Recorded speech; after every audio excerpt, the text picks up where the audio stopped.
The following is a production of Hometown and Home Country Radio Sports. We've never seen a team like this before, ladies and gentlemen. After all this time, Bishop Garrigan is still golden. Bishop Garrigan has finally slain the Newell Fonda Dragon. Your Golden Bears are state champions for the second year in a row.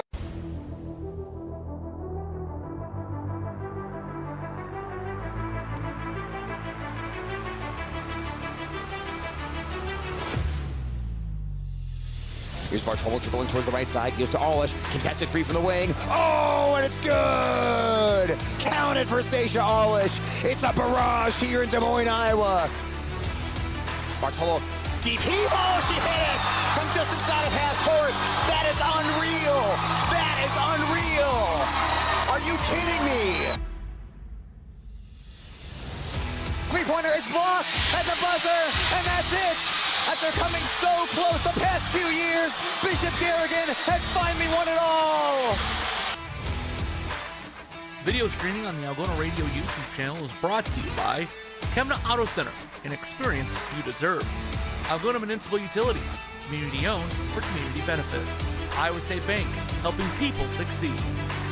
PMC Advantage Insurance Services, having the advantage makes all the difference. Algona Frame and Auto Body, we meet by accident. And Electronic Specialties, North Iowa's communication professional since 1961. Now, here's Hometown and Home Country Radio Sports Director, Tyler Lance. Live from Bishop Garrigan High School, it's the top of Iowa West conference opener tonight between the number 2 ranked team in the state, the 1-0 Bishop Garrigan Golden Bears, and the 1-1 Belmond-Klemme Broncos. Two teams that have a little bit of a different story going into the game. For Bishop Garrigan, the story is a lot of returning experience from last year, 4 out of 5 starters back, most of the bench returning as well, and all kinds of expectations as you hear about from Coach Schwab here in the pregame show. Meanwhile, for Belmond-Klemme, they went through a 4-year run where they had a lot of starters play 3 or 4 years on their team, but those starters have cycled through the program. They have graduated, and now it's pretty much an entirely new-looking Belmond-Klemme starting lineup with 4 out of 5 starters being replaced from last year's team. They had excellent players like Quinn Gabrielson and Addison Lamb who have graduated, and now a new generation of Belmond-Klemme Broncos are taking the forefront here tonight from Bishop Garrigan High School. We'll take a quick timeout, get to the coach pregame interviews coming up next after this on Hometown Radio KLGA and the Algona Radio YouTube channel. High school sports on Hometown Home Country Radio. Brought to you by these sports club members. American Glass. For all your glass needs, think American. Central Financial Group, where you belong. Down to Earth Tree Service, your local Algona tree service. Ed Service Station, service you can trust. Farm Bureau Financial Agents Dave Beisch and Daniel Foth. Glenn's Green Thumb. From a small seed, something beautiful will grow. Iowa Lakes Community College. Your community, your college. Snap-on Tools, the most valued tool storage solutions in the world. All sponsors of this game.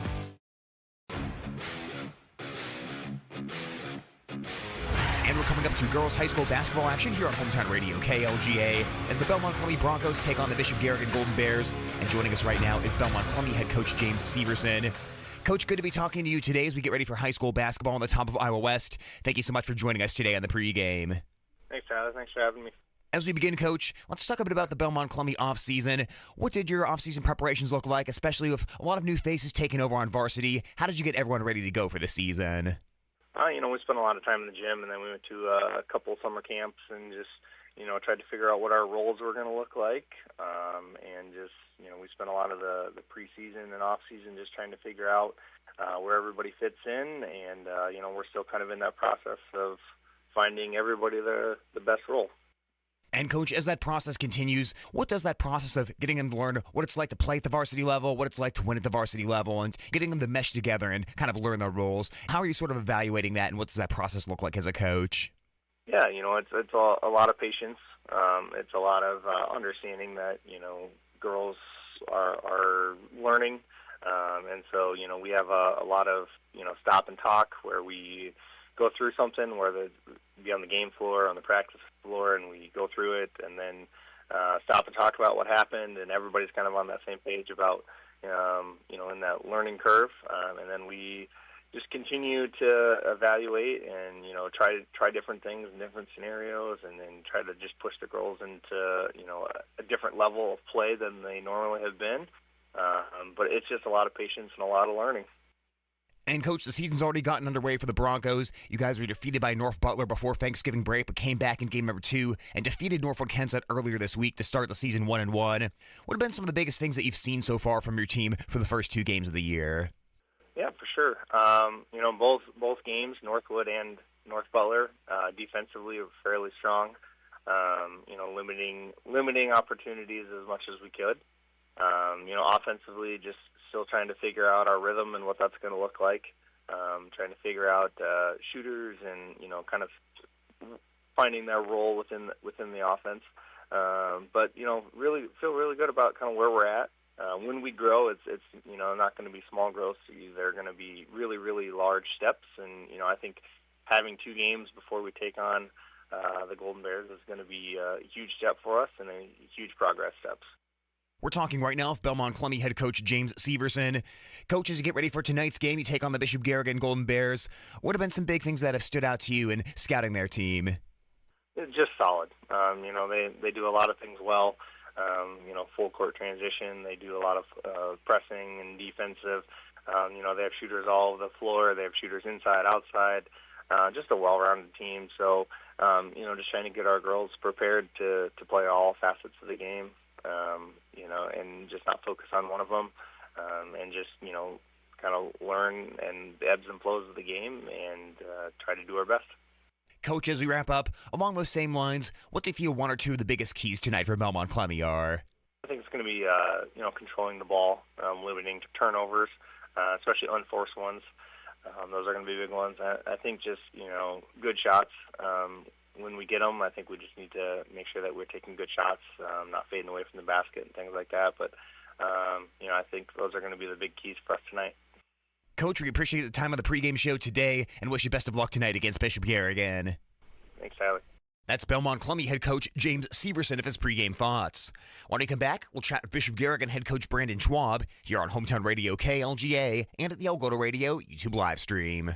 We've got more Sports Club members bringing you this broadcast. Camco Tires, they're all you need to know about tires and service. PMC Advantage Insurance Services, insuring our neighbors for over 80 years. Reeb's Wicked Good Bar and Grill. For wicked good food, drinks, and service, you gotta go to Reeb's. Walker Chiropractic and Wellness, caring for Algona, Sway City, and the surrounding areas with chiropractic, nutritional, and physical therapy services. Algona Pizza Ranch. There's so much to love. West Bend Ford, meeting your service, new and used vehicle needs. Trend Salon, your complete family hair salon. It's all about you. All sponsors of this game broadcast.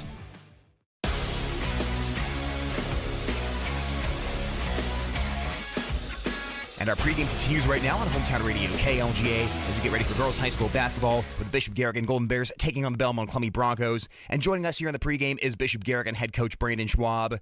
Coach, hopefully you and your family had a great Thanksgiving, and now that Thanksgiving is wrapped up, we're getting into the full grind of basketball season here for the next few weeks leading into Christmas break. As always, we appreciate your time today on the pregame show, and thank you so much for joining us. Yeah, absolutely. The busy time is for sure starting to get going with a lot of games coming forward.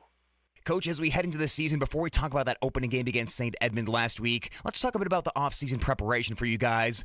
What were the girls doing over the off-season to get better? Well, we practiced 2 days a week throughout the summer and, played on some weekend league games and went to a team camp up in Spirit Lake like we normally do, JV and varsity. So, everyone's included in our program and in our off-season. So kids got a lot of games. I felt we really got better this off season and really took more steps forward into who we want to be this year. And, Coach, obviously a lot of exciting returning talent coming back to the team. 4 out of 5 starters are back. And then really another important thing is that a lot of the bench is back as well. Players who maybe got their first varsity experience last year or took a step forward. How big is that factor of a lot of returning talent, players who are used to playing together? How important is that to what you guys are trying to do this season? Well, it's very important. The experience we have can't be thought about. We return a lot of players that have been in a lot of big games. Our seniors have been in 3 state tournaments. Our seniors have won a state championship. Understand the grind. They understand, what it takes. And, we've got a lot of kids in our program that has been in a lot of big games. So, we're just looking to keep building on that and improving ourselves every practice we have and every game we get a chance to play. And the season got underway before Thanksgiving break, Coach, as the Golden Bears defeat St. Edmunds 76-46. That was a game where it was close at halftime, but Bishop Garrigan took over in the second half and ends up winning by 30. So take us through that previous game. What did you feel some of the biggest deciding factors in that one were? Well, St. Ed's is a much improved team. They've got 6'3" freshmen inside that, we just don't see that type of height night in and night out. She altered a lot of shots, and I thought in the first half we kind of got into their game that it was, half court to half court. I thought in the second half, we changed that pace and made it a full court game and really made it a track meet, which, we're really good at. So I just thought the pace of the game, and, I just thought in the second half we just played harder. I just thought we came out a little more focused, a little more intense than what we did. But St. Ed's is all the credit to them. They've got a great team returning and adding a nice 6'3" piece inside with Eden Horn, and they're going to be a challenge for a lot of teams this year, I feel. We're talking right now with Bishop Garrigan head coach Brandon Schwab. Coach, we could highlight any number of players here in this pregame interview, but one player I wanted to talk about was one of your returning starters, Madeline Tegas. She was obviously in the starting lineup last year as a freshman, did some great things for the team, and sometimes one of your biggest improvements can be in between your freshman season and sophomore season of high school basketball, and she's obviously looking to take a step forward this year as well. Where do you kind of see her game going this year as that sort of evolves now that she has a year of varsity experience under her belt? Yeah, Madeline puts a ton of time into the gym.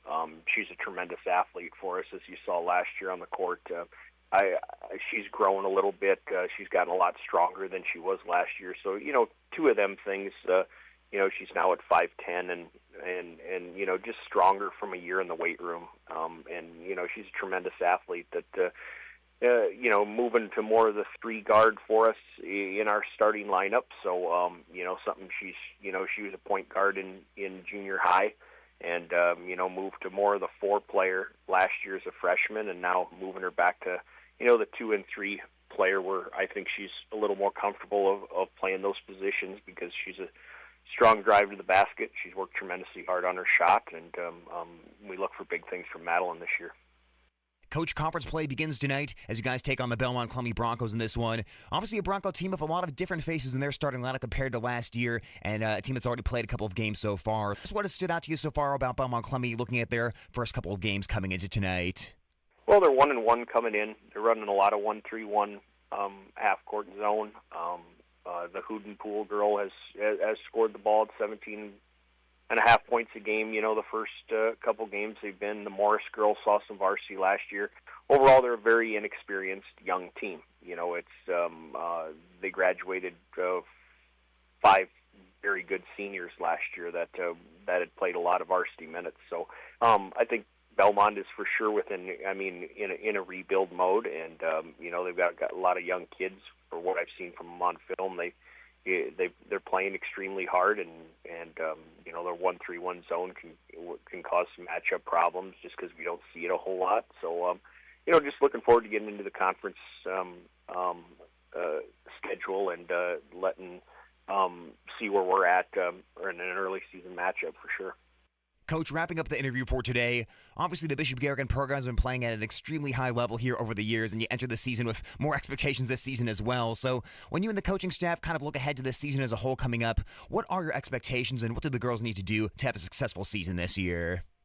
Well, the expectation is what it is every year for us. We want to put the best product on the floor we can. We want to compete for conference championships, and we want to get back to a state tournament, expectations don't come on teams that aren't good. They come on good teams. And we're a very good basketball team, and, the expectation couldn't be higher. And we look forward to that challenge. We look forward to improving every night. And, we take that mindset into practice every day of making sure we're getting ourselves better and just up for the challenges the season will bring on us this year. Coach, we appreciate your time today on the pregame and wish you best of luck against Belmond-Klemme. Thanks, Tyler. That's Bishop Garrigan head coach Brandon Schwab as the Golden Bears get set to open up conference play tonight on Hometown Radio KLGA and the Algona Radio YouTube stream. We'll step aside for another timeout with tip-off coming up next. Where you bank matters. Hi, I'm Sherry Bacon at Security State Bank, and we're relationship bankers. We get to know our customers and understand their financial needs. We're locally owned and operated, which means family, community, and service always comes first. So come to Security State Bank. We'll treat you like family. Security State Bank in Algona, Burt, and Laverne. Member FDIC, Equal Housing Lender. Security State Bank. It's time to meet the starting lineup for the Bishop Garrigan Golden Bears. Carly Nielsen, senior, number 23. Nielsen knocks it away. Here comes Carly Nielsen running the floor. Gets inside, jump stops, puts it up and in. Warblers went flying by. Madeline Tigges, sophomore, number 21. Finds Tigges, drives downhill, attacks to the body of Wettering, spins it up and in with a 40. Gracelyn Eastman, junior, number 15. Eastman intercepts, gives to Bartolo, right back to Eastman, to the bucket, and she scores! Emmy Bartolo, senior, number 10. Look out, it's another free and it's another make! Career high for Emmy Bartolo! Seisha Alish, senior, number 24. Nielsen turns it back to the bucket and gives to Alish. Alish from several feet behind the arc, cans another three-point shot! Tip-off of your game is coming up next on Hometown and Home Country Radio.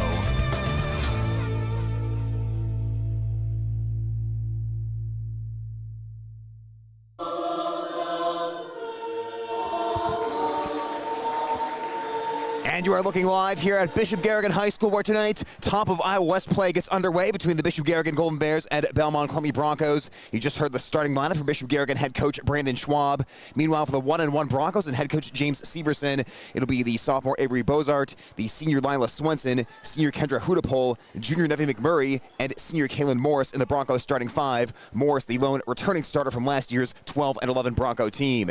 Bishop Garrigan wearing brand new uniforms. You always look for that at the start of the season as the Golden Bears have white jerseys, the black bears and script lettering on the front outlined in gold, black numerals front and back of the jersey. Belmond-Klemme in the navy blues, the white Broncos on the front, white numerals front and back of the jersey, with the white trim down the side of the uniforms. Gracelyn Eastman at midcourt for Bishop Garrigan going against Nevi McMurray. Eastman wins the tap, and we are underway from Bishop Garrigan High School as Eastman nearly hit that ball too hard. Bartola had to go chasing that one all the way down to the right side baseline as the Golden Bears operate right to left on the radio dial. Cross-court feed by Alish, intercepted by Bozart for Belmond-Klemme. First turnover of the night by Bishop Garrigan as the Broncos now have to get the ball across half court.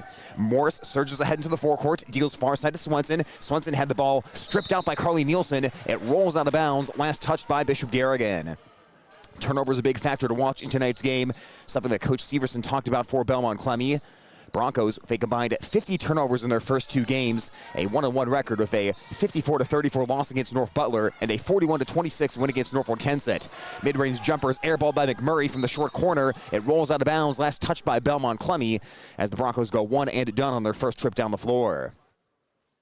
Bishop Garrigan 1-0 this season. They were able to defeat St. Edmund prior to Thanksgiving break, and then nice long layoff here before playing Belmond-Klemme as the Broncos come out playing a 1-3-1 zone defense. Take us out on the perimeter. Cross-court feed to Alish from the right side. She'll shoot from range, and it glances off the glass and the rim, but doesn't go down as Takis grabs the offensive board, tries to kick it out, but Swenson intercepts the ball for Belmond-Klemme and is able to clear it over to Morris. Morris dribbles left-handed across the half-court line, gets a screen by Hudapole. Now Alish is on Morris. Tries to throw it inside to the lane, intended for McMurray and intercepted by Madeline Tigges. Gets it up head to Bartolo. Golden Bears hustle it into the corner to Alish, down on the right side. Her pass inside to Eastman, makes the catch, lays it in, 2-0 Golden Bears. 6:52 on the clock in quarter number one. Eastman has her first two of the night, and the Golden Bears have their first field goal of the game. Dribbling through traffic is Swenson. Almost lost control of the ball, but she got it to Bozart. Back out to Swenson on the right wing. Top of the arc, it goes to Morris, who averaged 2 points per game last season in the starting lineup, as Alish strips the ball away, runs the floor, gets to the rack and scores. 4-0 Golden Bears. Bishop Garrigan will press Belmond-Klemme after that bucket. As Belmond-Klemme inbounds the ball, Golden Bears back off a little here of Swenson dribbling it off her foot. Now she's got to throw it up ahead where it's intercepted by Eastman. Eastman runs the floor, deals inside to Alish, a great feed, and Alish finishes. Nice assist by Gracelyn Eastman, and the finish by Seisha Alish to make it 6-0 Bishop Garrigan. And this is where things get tough for the opposing team. Bishop Garrigan makes a basket, and they immediately set to the full court press. Broncos have to navigate it with an inexperienced ball handling lineup. They'll get it up ahead to Swenson, down to the right block, swarmed by two white jerseys, and Takis picked it right out of her pocket. Throws it up ahead to Eastman, all by herself, as she can walk to the bucket and lay it in. 8-0 Bishop Garrigan as the turnovers starting to mount right now for Belmond-Klemme. Morris in no man's land in the backcourt, dribbles towards the sideline, is able to evade Eastman and get to the front court. Ball got knocked out of bounds again by Emmy Bartolo, last touched by Bishop Garrigan. Golden Bears and the Broncos matched up twice last season in conference play. Both games won by Bishop Garrigan, 53-45 at Belmond-Klemme, and 68-46 here from the Bishop Garrigan High School Gymnasium. Right now, 8-0 Golden Bears with 5:33 in the clock in quarter number 1 as Morris has it on the left wing. Bounce pass up top to McMurray, who averaged 2.3 points per game last year coming off the Belmond-Klemme bench. Dribbles through a double team, shoots a 15-footer, missed off the front of the cup, got her on this back, got knocked away, and Tigas picks up the loose basketball. Outlets to Eastman, she's by herself again. Eastman lays it up and in. Graceland Eastman with the easiest 4 points she's going to have all season. She's now up to 6, as she's gotten a couple on those breakaway opportunities off the Tigas outlet passes. 10-0 Golden Bears. Pass thrown up the court, intercepted by Olish. Golden Bears take it away again. Thrown into the front court to Bartolo. Shuffles to Tigas, lays it up and in. 12-0 Golden Bears, and Coach Severson has seen enough for Belmond-Klemme. He will take a 30-second timeout with 4:56 on the clock in quarter number 1. An ideal start for Bishop Garrigan.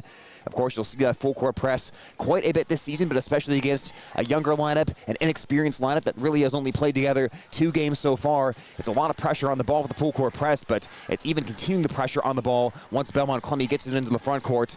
Not a lot of opportunities for just dribbling around and trying to avoid the defense. Garrigan using the strategic double teams, quick hands, active hands on the defensive side, and Belmond-Klemme just struggling to take care of the basketball right now with this 12-0 Bishop Garrigan lead. So out of the timeouts, it'll be 12-0 Golden Bears. 4:56 on the clock in quarter number 1 here in the Top of Iowa West opener for both these squads. Bishop Garrigan last year placing second in the Top of Iowa West Conference, a 14-2 record. Both defeats at the hands of the Forest City Indians, as that broke the Bishop Garrigan conference title streak.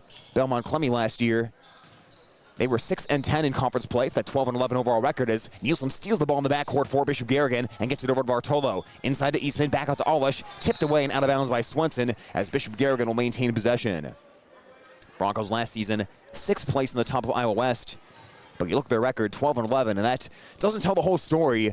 7 out of the 11 Belmond-Klemme losses were by 10 points or less. They went 2-7 in games that were decided by 10 or less, so a lot of games that just got away. As Olish is in the right corner, Rainbow's up the 3, and she splashed it. 15-0 Bishop Garrigan. Zaisha Olish with 7 early points, and that ball could not have been placed more perfectly in the bucket. Swenson on the left block, in trouble. Passes to the outside to a driving Hudapol, but her shot got swatted away, and Eastman comes into the front court. Finds Bartolo on the wing. She wants in on the action. Her three-point ball too strong off the back of the cup. Swenson pursuing it near the sideline, tried to shovel it back in, but Belmond-Klemme cannot control the rebound as Bishop Garrigan will get another chance, leading 15-0. Senior Lily Pigman comes off the Belmond-Klemme bench. She will place Bozart in the lineup. So far for the Broncos through 2 games, Kendra Hudapol, their leading scorer. In fact, she's coming off a 29-point game in that 41-26 win over Norfolk Kensett on Monday night. As Nielsen has it in the short corner right side for Bishop Garrigan, halfway through the first, works it back outside of Bartolo, drives on the baseline, finds the cutting Tagus, a great move to the bucket, missed the floater, tries again, got fouled and put it in. That will cost Emmy Bartolo an assist, but it will get Madeline Tagus to the foul line, and it's 17-0 Golden Bears. Poetry in motion offensively that time. A good job by Bartolo attracting the attention of the defense for that baseline drive, and then a good cut to the basket by Tagus. Everything but the finish initially, but a great job staying with the missed bucket, following her miss, putting it in, and heading to the foul line now. As the Golden Bears will go to the bench for the first time tonight. 5'8" sophomore Brooklyn Birdie checking into the game. 5'5" senior Alyssa Hoagland and the 5'6" sophomore Addie Ferris all off the Garrigan bench, as is the 5'6" senior Ava Roffler. Tagus misses the foul shot, and Hudapol dribbles out of the pack with the basketball. 17-0 Bishop Garrigan. Hudapol on the right wing, pulls it into the lane to Swenson, shoots over Hoagland. Hoagland absorbs that basketball, knocks it out of bounds, and Hudapol touched it last for Belmond-Klemme. Good interior defense right off the bench by Alyssa Hoagland, as Hudapol had the one-on-one matchup, but Hoagland didn't reach in and didn't commit the foul. Ferris at the point right now for Bishop Garrigan. Flings it over to the right side to Hoagland, who lobs it back to the near side of Roffler. Top of the arc to Ferris. Gets it to Tagus in the high post. Dribbles around traffic, deals to the corner. Hoagland from the right side, squeezes the trigger, and finds the bottom of the net. 20-0 Golden Bears. An excellent start, including from 3-point range. Garrigan made 10 out of their 28 free-pointers against St. Ed's in the season opener, and they have picked right back up here in quarter number 1 against Belmond-Klemme. McMurray in trouble, dribbles it off a leg, gets peeled away by Hoagland, and Roffler comes out with the basketball for Bishop Garrigan. Roffler dealing down to Takis on the block. Takis powers it up, no. The offensive board by Birdie. That shot got bothered on the way up. The rebound pinballs around in the lane, and it's ripped away by McMurray for Belmond-Klemme as the Golden Bears miss a transition opportunity. Huda pulling to the forecourt, and a foul delivered on the play by Bishop Garrigan. That'll go as the first team foul by the Golden Bears, as Ferris will be tagged for that one. Good to see Ferris out there on the floor for Bishop Garrigan, playing some soccer over at Spirit Lake this fall. As moving towards the right is McMurray. Scooter Polrader, her pass up to the top, looking for McMurray. He's knocked away, and Birdie will run out for the basketball for Bishop Garrigan. Morris pursuing, and Morris pokes it away.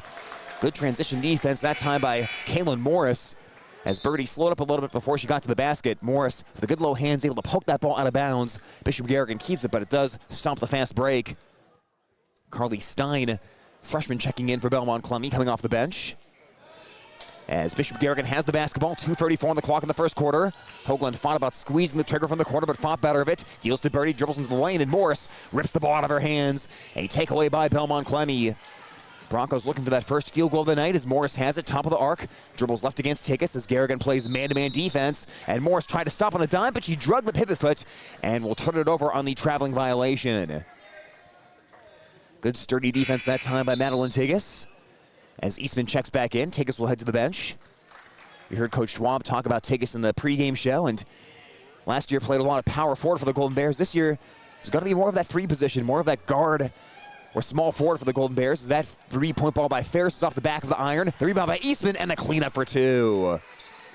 But Garrigan will unlock the athleticism, the activity of Takis, who played a lot of point guard in her middle school years. 22-0 Bishop Garrigan off that Eastman putback, spinning away from traffic, and then traveling for the basketball for Belmond-Klemme was Bozart, who just returned to the game off the bench. And the Golden Bears will get it back. Not a lot of shots to be had so far for Belmond-Klemme, as they just haven't gotten many shots off offensively. The turnovers have just continued to mount. Roffler right wing, cross-court feed to Hoagland with 1:45 left in the first. Top of the arc to Ferris. Ferris dribbling towards the left with two dribbles and slings it right to Hoagland. Cross-court feed back to Hoagland left side. Golden Bears moving it quickly. Eastman out to Roffler. Roffler from the right side, line drive the three-point ball, and it'll be Morris reeling in the rebound for Belmond-Klemme. Broncos yet to take a three-point shot so far tonight, as the pass towards the lane is bobbled by Stein. It rolls away, and it is picked up by Birdie for Bishop Garrigan. Golden Bears want to run as Ferris deals over to Eastman on the right side, powers her way in, fades back, missed on the shot. Rebound was briefly in the hands of Birdie, but it deflects off her hands and off her forehead and out of bounds as Belmond-Klemme will get it back, trailing 22-0. Broncos have not gotten off a lot of good three-point looks so far this season. In fact, they've only attempted 11 threes in their 2 games so far, making a pair. In the backcourt is Swenson working against Ferris, now against Roffler. She'll spin towards the forecourt, and Ferris picked her pocket. Outlets to Birdie, down the floor she goes, and Birdie lays it up and in. 24-0 Bishop Garrigan, down to the final minute of the first quarter. Roffler peeling at the ball in the backcourt. Hudapol slings it up ahead to Stein, looking into the lane. Birdie intercepts another pass, and Birdie fouled in the lane as well. That'll go as number 2 against Belmond-Klemme.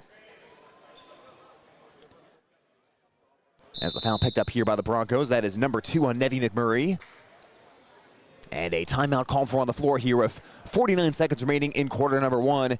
And Bishop Garrigan on top of Belmond-Klemme, 24-0. It'll be a 60-second timeout by Belmond-Klemme. We'll take a quick timeout as well here on Hometown Radio KLGA and at the Algona Radio YouTube live stream. Thank you to these sports club members bringing you this game. New Way K&H Co-op, delivering exceptional value through knowledge and innovation. AK's Chrome Kitchen. When you come in, your family. Algona Frame and Auto Body. We meet by accident. Algona Livestock. Sales every Monday. Weikert Realty, the 515 agency, a fresh approach to real estate. Algona Plumbing and Heating, where a good flush beats a full house. Cotton Grave Farm Management and Land Realty, trusted for farmland service needs since 1960. All sponsors of this game broadcast.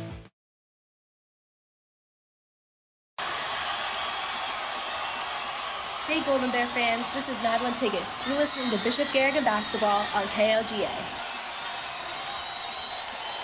Back here from Bishop Garrigan High School in the top of Iowa West opener.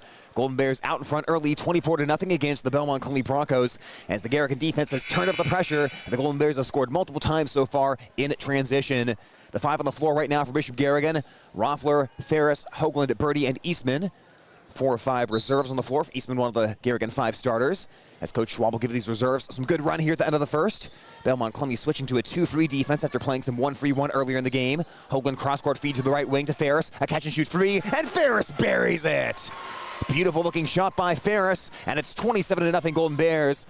Belmond-Klemme able to evade the Garrigan pressure in the backcourt as McMurray bursts up the far side and then throws it over the head of Hudapole, looking for her at the top of the key, and Belmond-Klemme broke that press, but they stayed sped up once they got across half court as the ball gets thrown out of bounds, and Bishop Garrigan has the basketball back.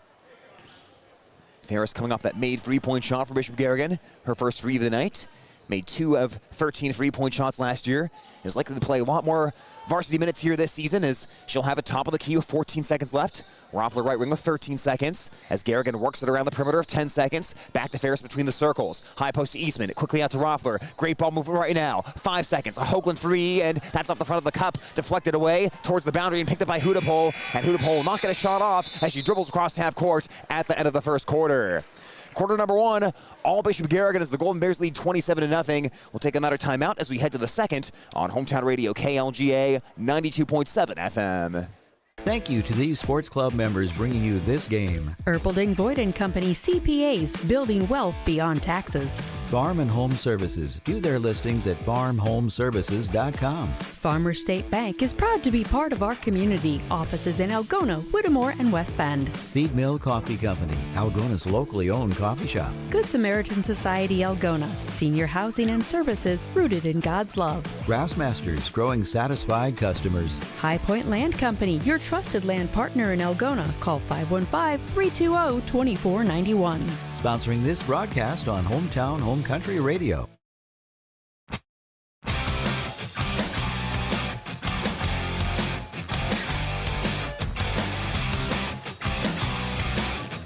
Start of the second quarter from Bishop Garrigan High School. The Bishop Garrigan Golden Bears on top of the Belmond-Klemme Broncos right now, 27-0 here on Hometown Radio KLGA and at the Algona Radio YouTube stream.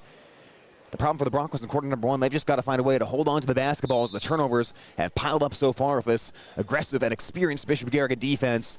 Golden Bears have Bartolo, Olish, Nielsen, Eastman, and Tigas, their starting 5, back on the floor to begin the second quarter. Belmond-Klemme will answer right now with McMurray, Morris, Hudapole, Pigman, and Swenson. To the baseline, the pass goes, and it's intercepted by Tigas. Throws it to Bartolo, but she's immediately in a double team, and she's fouled by Belmond-Klemme. Morris was not in agreement with that call. She thought she had forced the jump ball, but it'll go as a foul. It was not called against Morris, though. She was one of the 2 players in that double team. Foul instead picked up by Nevy McMurray, which is actually worse for Belmond-Klemme because that's number 3 on McMurray already. First team foul of the quarter by the Broncos, who go back to the 1-3-1 zone here against Bishop Garrigan. Golden Bears have had some good movement of the basketball, but here Madeline Tigas will travel as she makes a pass to Emmy Bartolo, and Garrigan will turn it over to start off the second quarter. But very crisp ball movement so far for Bishop Garrigan. Not a lot of dribbling. In fact, I go as far to say as we've seen just about as many passes in these half-court offensive sets for Bishop Garrigan as we've seen dribbles by their players. They are moving the ball, sharing it very effectively, and working it around the perimeter against this Belmond-Klemme zone. As there's a foul picked up. Got to go as an offensive foul here by Pigman of Belmond-Klemme. Her first personal foul. Second team foul on the Broncos on that screen attempt. And Garrigan has it back. 2-time second team all-conference selection. Emmy Bartolo running the point right now for Garrigan. Bartolo dribbles around towards the right. Her pass to Tigas got deflected, but into the hands of Tigas. Now back to Bartolo. She'll lob it right corner to Tigas. Cross-court feed near side to Olish, who jumps and catches. Weaves the pass through traffic to Eastman. Underhands to Nielsen to the foul line. Short on the jumper. Eastman on the cleanup. Wipes the glass and scores. 29-0 Bishop Garrigan. Eastman now of 10 points. Eastman is the leading scorer against St. Edmund. Had 20 points, 8 rebounds in that Golden Bear win. As Morris dribbles around towards the right with her right hand. Picks up a dribble near the top of the key with 6:51 on the clock. Deals down to the left corner to McMurray. Pestered by Eastman. The lengthy 6-foot-tall junior. And McMurray shuffled the shoes. She was trying to take a wide stance that time with the pivot foot, but moved the feet there and turned the ball over. As McMurray will go to the bench. Senior Macy Gobelai in for the first time today for Belmond-Klemme. Golden Bears up 29-0, 6:43 in the clock in quarter number 2. Alish lobs the pass over to the right to Tigas, takes a couple of dribbles and gets it to Nielsen on the right wing. Nielsen replacing Zoe Montag essentially in the Garrigan starting lineup. Their lone graduated starter from last year's Tigas barrels inside, strong to the bucket, missed the shot. Eastman cleans up again and sets it in. 31-0 Golden Bears. Eastman last year, number 2 in the conference in offensive rebounding, has been relentless on the glass so far tonight. The Golden Bear press being relentless here as Belmond-Klemme will travel on the play. Swenson was fading away that time and trying to throw it to Hudapol as she was falling down. And a travel called here against the Broncos with 6:15 on the clock in the second quarter. The vibes are good here so far at Bishop Garrigan High School if you're a Golden Bear fan. Smaller crowd tonight here on this very cold evening, but if you're listening or watching at home, that's why we're here, folks. We appreciate everyone tuning in. Tigas will arc up a 3 from the corner. That's an air ball. Eastman rebounds again, and she scores again. 33-0 Bishop Garrigan. Tigas did not attempt a single three-point ball last year, but we could see a few more of those this season as Eastman cleaned up that shot. Also the steal, deals to Tigas, powers it up, no on the shot, tipped out of bounds, and that was last touched by Belmond-Klemme as Bishop Garrigan will keep possession. But everyone back here in the gym for basketball action. Students are back, the fans are back. Gary the Bear is back too, ladies and gents. He's out of retirement. Looking very dapper of his new Golden Bear uniform and his hat there down to the right side of the court. Bartolo passes into Madeline Tigas. Deals onto the wing to Alish. One dribble and wraps the pass around. Sidearm to Bartolo. Bartolo, 3-point ball. Deadens off the rack. Morris rebounds to cut the ball low as Nielsen tries to rip it away, and she forces a tie-up. That's the thing against Garrigan. When you rebound, you've got to get that ball out quickly. Have to pass it to one of your guards or dribble out of the pack, because if you just stand there, you are just waiting for someone like Nielsen to come in and try to steal the ball away. Bartolo inbounds to Eastman, powers it up, almost put it down, but she drew the foul. Nearly a 3-point play for Gracelyn Eastman, who's had excellent touch near the bucket so far in this ball game. Eastman will shoot a pair here for Bishop Garrigan. Just under 64% from the foul line last season as Eastman swishes on the first free throw. 29 career double-doubles for Gracelyn Eastman. Already an extremely accomplished career for Bishop Garrigan, where she's been a two-time first-team all-conference selection. Makes both free throws, and it's 35-0 Golden Bears. Already 16 points by Eastman. Tigas steals the inbounds pass, barrels towards the bucket, lays it up and in. 37-0 Bishop Garrigan. 6 points by Madeline Tigas. And here comes the press once again. Morris from the center of the court. Inbounds the ball with Gobelai. Gobelai immediately in trouble, and Carly Nielsen gets in there again and forces the tie-up. And that, folks, is why you love having Carly Nielsen fill into that starting lineup spot this season. She does all the dirty work here for the Golden Bears, plays excellent defense, rebounds extremely hard, hustles to the basketball. Possession arrow is towards Belmond-Klemme. The Golden Bears will back off here and get ready to pick up the Broncos near half court as the Broncos operate with the bucket towards the right. Hudapol trying to throw it through traffic. It got knocked away by the Golden Bears. Bartolo with the good hands. Outlet to Alish. Down the floor goes Seisha, and she lays it up and in. Wartburg commits Seisha Alish with 9 early points for Bishop Garrigan, and it is 39-0 as we approach halfway here in the second quarter. Hudapol working towards the left, bounces the pass into the short corner to Stein left side, blanketed by Gracelyn Eastman. Eastman trying to rake the ball out, and a traveling violation called against Stein. Stein was running out of time there anyways against Eastman. And another traveling call against Belmond-Klemme as McMurray will get ready to return to the ball game. Well, speaking of Gary the Bear, like we said, he's down to the right. I know at some point during baseball season we teased the Gary the Bear coming out of hibernation party. I know Beanie Bodie's hard at work playing that, folks, so if you want to know more about the Gary the Bear hibernation party, coming out of hibernation party that is, just ask Beanie about it because he will be more than happy to talk to you about that and the plans for that. Nielsen from the right corner uncorks the 3-point ball, left it short, and Bozart fights for the rebound for Belmond-Klemme and clears it out to Swenson. Swenson amongst 3 white jerseys, got the ball knocked away by Tigas. Golden Bears hustle the ball up the court, get it to Eastman, and she scores. 41-0 Bishop Garrigan. 18 of those points so far by Gracelyn Eastman. Golden Bears are just blitzing the Belmond-Klemme ball handlers as soon as they get it across half court with these ferocious double teams. A pass into the lane stolen by Eastman. Outlets down the floor towards Bartolo. Wide open for the layup, and she'll put it in. 43-0 Bishop Garrigan. Well, folks, if you're listening during the high school baseball season, you may know all about the Gary the Bear coming out of a retirement party. But like I said, or coming out of hibernation party, I'm trying to change it to retirement. Gary the Bear would never retire. But again, if you want to know about that, Beanie's got all the details there as Eastman steals the ball away, but stolen right back by Belmond-Klemme. Hudapol runs the floor, going up 1-on-1 against Tigas. Lost control of the basketball, though, as the squirts out right into Tigas' hands. A baseball pass down the court to Eastman. Too deep under the bucket to shoot it. Tried to shovel to Nielsen, but getting in front and intercepting it was Stein. And a foul on Bishop Garrigan as the clock runs here of 2:50 left in the first half. That foul will be called against Graceland Eastman as Golden Bears will go for a full line change here. 5 new players coming off the bench. Ava Roffler, Brooklyn Birdie, Alyssa Hoagland, Addie Ferris, and Bree Ludwig coming in for the first time tonight. As there will be 2:31 left in the first half. A 43-0 score right now. Garrigan going to be able to work the bench in plenty here tonight. Get some good minutes from that crew. As Hudapol pivots around, bounces it towards the lane, intercepted by Hoagland. Golden Bears are doing a nice job today playing defense without fouling because Belmond-Klemme's best offense so far this season has been getting to the free-throw line. Prior to tonight, they'd attempted 55 free throws through 2 games. None so far tonight as Ludwig's corner 3 is a little short. They clean it by Ferris, and Ferris will lay that ball in lightly with a 45-0 Garrigan lead. That's 5 points so far by Ferris, and 1:57 remaining in half number 1. Hudapol trying to dribble past Ferris, picked up her dribbles. Ferris poked the basketball away. She'll get it out to the right to Swenson on the wing. 1:47 left, half number 1. Garrigan all over Bozart here handling the ball. She's double teamed. She's running out of space here. Able to force the ball over towards Hudapol right in front of the Garrigan bench. And one of the rare fouls here whistled against Bishop Garrigan as Ludwig will pick that one up. Second team foul by Bishop Garrigan. First personal foul by Ludwig. Morris and Pigman come back in for Belmond-Klemme. Bozart and Swenson go to the pine as Morris will set things in motion from the near side baseline. Morris into the corner to Hudapol, works around traffic, threads it inside, and McMurray's shot got blocked. It got rejected by Roffler, who gets it out to Ferris. Alex down the floor to a wide open Hoagland, waits for the ball to catch up, goes towards her left, and she spins the layup up and in. Hoagland had to wait for what felt like an eternity for that ball to bounce down into her hands. But once it got there, she was able to evade the defender and make it 47-0 Golden Bears. Here's Hudapol penetrating into the lane, forces up the shot off the front of the cup, no. Got her on this back, layup no good. Rebound again, Belmond-Klemme, this time McMurray. She put it in, but that was after the foul was called. This foul is going to be prior to the shot as Belmond-Klemme will inbound from the baseline once again. Score still 47-0 Bishop Garrigan. Morris looking.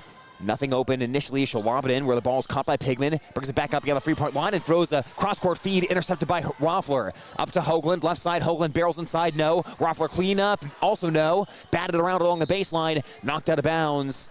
And last touched by Belmond-Klemme with 18 seconds left in the first half. Offensive rebounding's been relentless as well for the Golden Bears.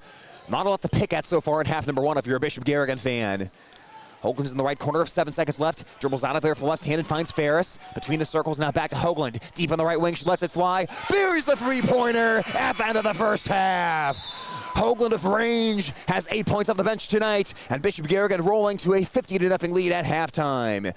We will step aside for a quick timeout and come back with more after this on Hometown Radio KLGA and at the Algona Radio YouTube live stream.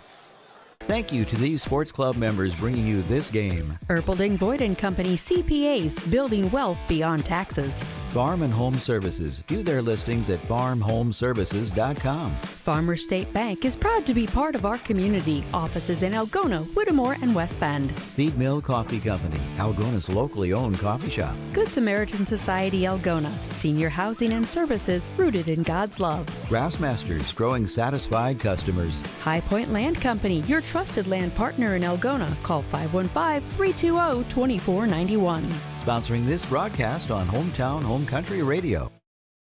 We've got more sports club members. Greg Penning & Company, certified public accountants, where everyone counts. Holmes Animal Clinic. Animals large and small, they love them all. Hy-Vee, use the Fuel Saver card. Fill your cart, fuel your car. J&J Custom Meats, continuing the traditions in Whittemore. Kasuth Regional Health Center, your home for health care. Lichter's Garage Door Service, a reputation you can trust. Lusher Family Dentistry, serving your family since 1965 on Call Street in Algona. Engineered Farm Drainage, specializing in drainage tile solutions. Visit them on Facebook or engineeredfarmdrainage.com. All sponsors of this game broadcast. For over 40 years, Northwest Iowa bone, joint, and sports surgeons have maintained one mission: to provide excellence in orthopedic care. Their team of 9 physicians offers specialized care in everything from arthroscopic same-day surgery to joint replacement, as well as hand and foot surgery, and have an orthopedic surgeon on call 24/7. Healthcare isn't about appointments, it's about taking care of people, and that's their specialty. Visit Northwest Iowa Bone, Joint, and Sports Surgeons on the web at nwiabone.com. More sports club members bringing you this game. North Iowa Appliance Center, Highway 18 East in Algona, where they sell the best and service the rest. Oak Crest Funeral Service, celebrating a life lived. Phil's Auto and Truck Repair, service is the difference. Billy Offerman, your State Farm agent in Algona. Like a good neighbor, State Farm is there. Schindler Lawn Care and Landscaping, 515-320-3840 or schindlerlawncare@gmail.com. Signworks Inc. for all your signage needs and printed apparel. Stop in or call 295-9544. All sponsoring this broadcast on Hometown and Home Country Radio. Some of the most significant power outages in recent years have been caused by extreme cold weather and severe storms. Whether it's snow, ice, or extreme wind, don't be caught in the dark. At Murphy Farm Services, our top-of-the-line Generac or Cummins generators will automatically power your home in the event of a power loss. Already have a standby generator? Call us today to get on our preventative maintenance list to ensure your machine is running at its maximum efficiency. Contact your local certified ag, electrical, and generator sales and service dealer, Murphy Farm Services, delivering the power you need when you need it.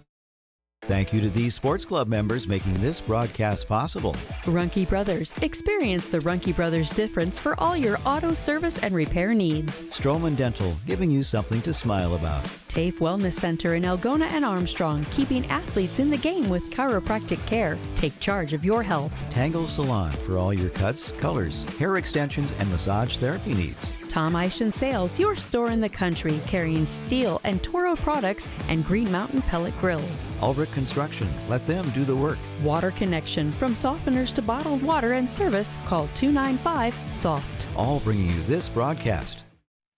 When you need cash on the go, there's no need to pay a surcharge fee with MoneyPass. Iowa State Bank is proud to be part of the MoneyPass network of surcharge-free ATMs found nationwide. Look for the green and blue MoneyPass symbol on over 32,000 ATMs across the nation. Or find an ATM near your vacation spot or travel destination at moneypass.com. MoneyPass, another way that Iowa State Bank helps people succeed. Member FDIC.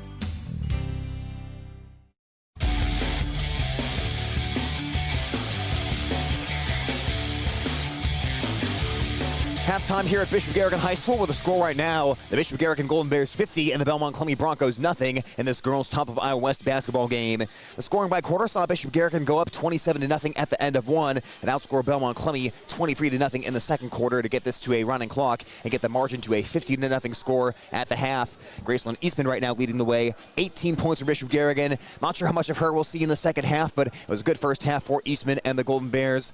Obviously, things started on the defensive end for Bishop Garrigan. Just not only a relentless full-court press, but a relentless half-court defense against Belmond-Klemme. The turnovers just mounted for this inexperienced Bronco team who just didn't have the confidence to ball handle against this swarming Garrigan defense. A lot of double teams, a lot of forcing the Broncos to throw ill-advised passes into traffic, and ultimately Belmond-Klemme just never looked comfortable on offense on any possessions in the first half, and that's a credit to the Garrigan defense, not only not taking a half off or a quarter off, but really not taking a single possession off defensively and getting this 50-0 lead at halftime. And the Golden Bears, once they get those turnovers, they love to get out and run, and boy, the Golden Bear guards and really everyone is good at looking for that outlet pass, players leaking out down the floor, and the Golden Bears have punished Belmond-Klemme for those turnovers by getting some easy runouts and routine buckets there in transition. A lot of transition points in the first half by Bishop Garrigan. Then, of course, when they need to run the half-court offense, that's working well also. Multiple different players hitting three-point balls so far in this game, and that is the kind of depth you can expect to see this season from Bishop Garrigan.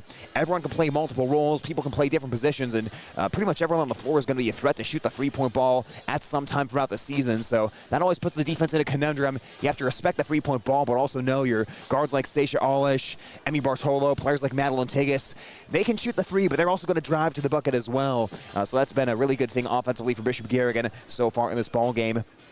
Of course, the bench minutes, too. The thing to watch throughout the course of this season is the bench for Bishop Garrigan, because they're going to be getting some important minutes here all throughout the course of the season, and they'll play a lot in the second half tonight. And you want to get to the point as a team where you can have 1, 2, 3 starters on the bench, a few of those bench players in your rotation, and there's really not a drop-off. It's the same level of play. It's the same consistency. The offense and defense look relatively the same, so the challenge here in the second half will be for the Bishop Garrigan bench players to stay sharp and really not have a drop-off in play once the starters take a seat on the bench here. But right now, 50-0 at the half. Golden Bears well on their way to their first top of Iowa West win of the season and a 2-0 record overall after beating St. Edmund prior to Thanksgiving break.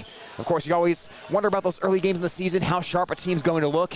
And Bishop Garrigan, they have certainly been sharp. A 70-plus point game against St. Edmund. They are well more than halfway on the way to that tonight. So offensively, the shots are dropping. When they don't fall, Bishop Garrigan is doing a really good job crashing the offensive glass, scrapping for those offensive rebounds, and creating second chance opportunities. So they've looked very good offensively so far here for the first 6 quarters of the season, and we will see if that continues in the second half here tonight from Bishop Garrigan High School. We'll take another timeout, get to the second half of basketball action in our girls-boys doubleheader coming up next on KLGA 92.7 and at the Algona Radio YouTube channel. High school sports on Hometown Home Country Radio, brought to you by these sports club members. American Glass. For all your glass needs, think American. Central Financial Group, where you belong. Down to Earth Tree Service, your local Algona tree service. Ed Service Station, service you can trust. Farm Bureau Financial Agents Dave Beisch and Daniel Foth.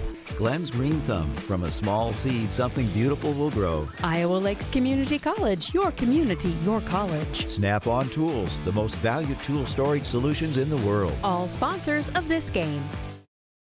Where you bank matters. Hi, I'm Sherry Bacon at Security State Bank, and we're relationship bankers. We get to know our customers and understand their financial needs. We're locally owned and operated, which means family, community, and service always comes first. So come to Security State Bank. We'll treat you like family. Security State Bank in Algona, Burt, and Laverne. Member FDIC, Equal Housing Lender. Security State Bank. We've got more sports club members bringing you this broadcast. Chemco Tires, they're all you need to know about tires and service. PMC Advantage Insurance Services, insuring our neighbors for over 80 years. Reeb's Wicked Good Bar and Grill. For wicked good food, drinks, and service, you gotta go to Reeb's. Walker Chiropractic and Wellness, caring for Algona, Sway City, and the surrounding areas with chiropractic, nutritional, and physical therapy services. Algona Pizza Ranch, there's so much to love. West Bend Ford, meeting your service, new and used vehicle needs. Trend Salon, your complete family hair salon. It's all about you. All sponsors of this game broadcast. For over 40 years, Northwest Iowa Bone, Joint, and Sports Surgeons have maintained one mission: to provide excellence in orthopedic care. Their team of 9 physicians offers specialized care in everything from arthroscopic same-day surgery to joint replacement, as well as hand and foot surgery, and have an orthopedic surgeon on call 24/7. Healthcare isn't about appointments, it's about taking care of people, and that's their specialty. Visit Northwest Iowa Bone, Joint, and Sports Surgeons on the web at nwiabone.com.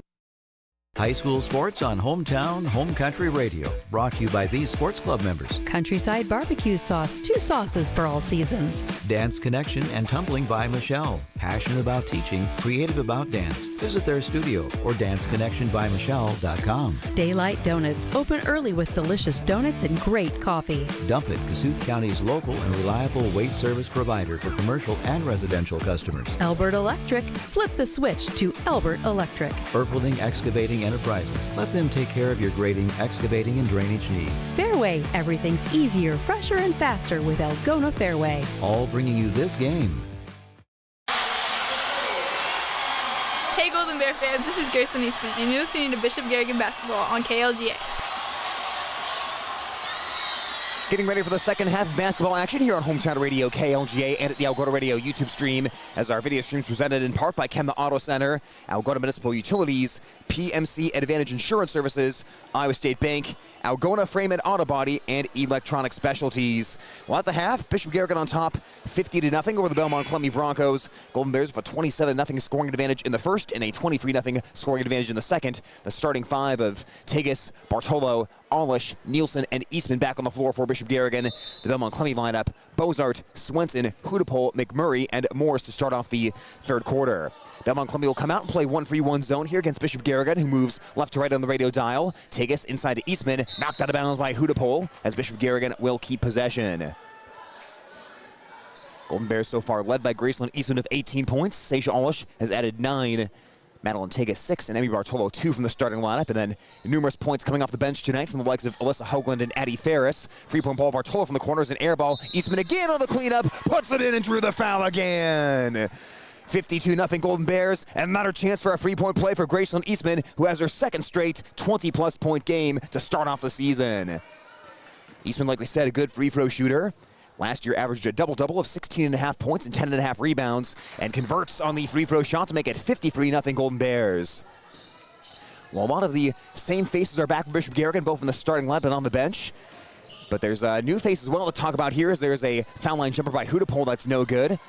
Scrap for the rebound underneath the basket, and once again, Carly Nielsen forces a tie-up with McMurray, possession arrow towards Belmond-Klemme. This is obviously a veteran and experienced Bishop Garrigan coaching staff. Brandon Schwab, the head coach. Of course, Mick Elbert and Joe Bartolo back as assistants. But this year, Merle Tegas is added as an assistant coach to the team as well. Of course, previously coached at North Union High School, where he had a lot of success with the Warriors. This year joins the Golden Bear coaching staff as an assistant, so adds a lot of experience to the mix as well from that coaching staff. Over on the right side, it's Hudapole passing towards the corner. Nielsen peels it away and almost saved the ball in as she stepped out of bounds. The hustle points tonight going to Carly Nielsen big time so far for Bishop Garrigan.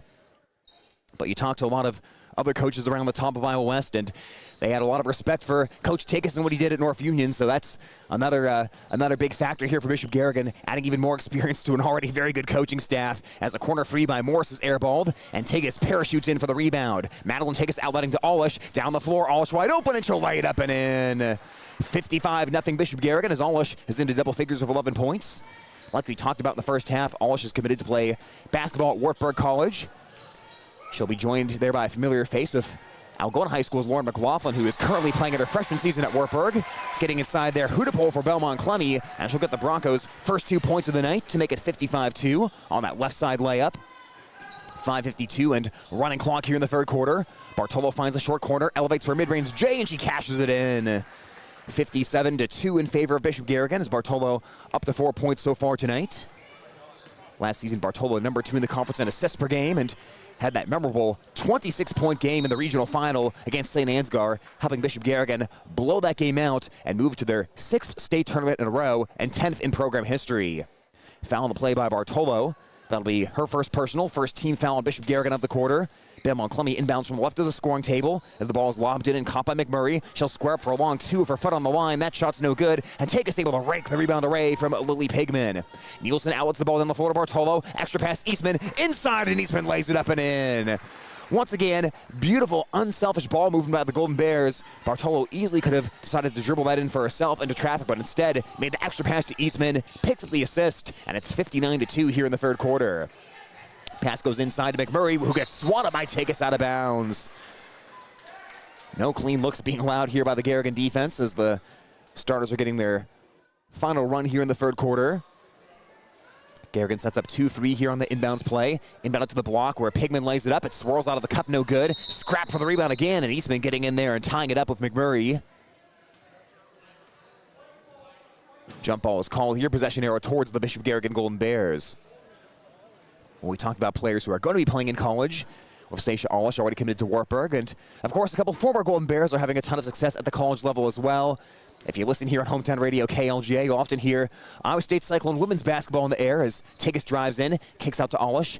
Near the left corner, she'll dribble out towards the wing. Of course, Audie Crooks in her junior season at Iowa State having an incredible year as Nielsen goes high-low to Eastman, missed on the layup. Rebound is tapped around. Morris trying to save it in, and she does, shoveling it to Hudapole. Iowa State women undefeated so far this season as they are 9-0 and number 10 in the rankings. Bartolo stealing a pass away from Belmond-Klemme. The Garrigan senior makes an extra pass to Nielsen. Nielsen off glass, spins it up and in and drew the foul. Carly Nielsen's on the board with a chance for a 3-point play. And folks, if you don't think Audie Crooks is one of the best players in college basketball right now, you need to start thinking again, because Audie Crooks is leading women's college basketball in points per game. 27.3 points per game for the undefeated Iowa State Cyclones, who face Northern Illinois on Sunday, then face number 12 Iowa on Wednesday in the women's Cyhawk game. Golden Bears will clean out the bench here as Nielsen's free throw is on the way, and that is a swish. Nielsen will check out with 3 points tonight. Now on the floor, Alyssa Hoagland, Lily Erpeling-Wickman, Brooklyn Birdie, Ava Roffler, and Addie Ferris. That's the Golden Bear 5 now. As we've already seen a lot of production off the bench with 8 points by Hoagland, 5 by Ferris in this ball game. Score now 62-2 in favor of the Golden Bears. Here is the drive inside by Bozart. And we're going to have a whistle here on the stoppage. As Bozart, I believe she traveled there. I didn't see the signal there initially, but I think she was not able to stop cleanly there. So Golden Bears have the ball back. Ferris the controls right now. She goes right wing to Hoagland. Surveying the 1-3-1 zone of Belmond-Klemme. She lobs it across the Roffler. Cross-court feed back to Hoagland. Into the high post to Birdie. Works it out onto the wing to Roffler. Cross-court feed again near side to Hoagland as the Golden Bears probe this defense. Ferris one dribble on the pass to Hoagland. Takes 2 dribbles off the pine and gets it out to Birdie. Rotates it around to Roffler. Has a good-looking 3-point shot. A bit too strong. Rebound is fought for. Pinballed around and taken in by McMurray for Belmond-Klemme. Outs down the floor but throws it right to Hoagland as Garrigan forces another turnover. 62-2 here with 2:48 left in the third quarter. Ferris cross-court feed left side to Hoagland. She'll drive in, she'll float, and she'll score. Alyssa Hoagland into double digits off the bench, and Garrigan up now 64-2. Hoagland's obviously been a key figure for Bishop Garrigan off the bench for the past couple of state qualifying teams. As McMurray drives in, Morse drives in rather. Ball got peeled out by Erpeling-Wickman. Loose on the floor. Morse trying to save it as she does out to McMurray, but the ball touched the baseline. Out of bounds as Belmond-Klemme will turn it over.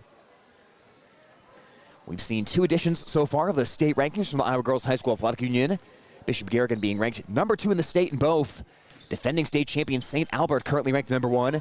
The team that last year knocked off Bishop Garrigan in the semifinals, and the prior year knocked off Bishop Garrigan in the quarterfinal round. As Birdie catches at the elbow, rips the pass out to Hoagland, lobs it across the court far side to Roffler.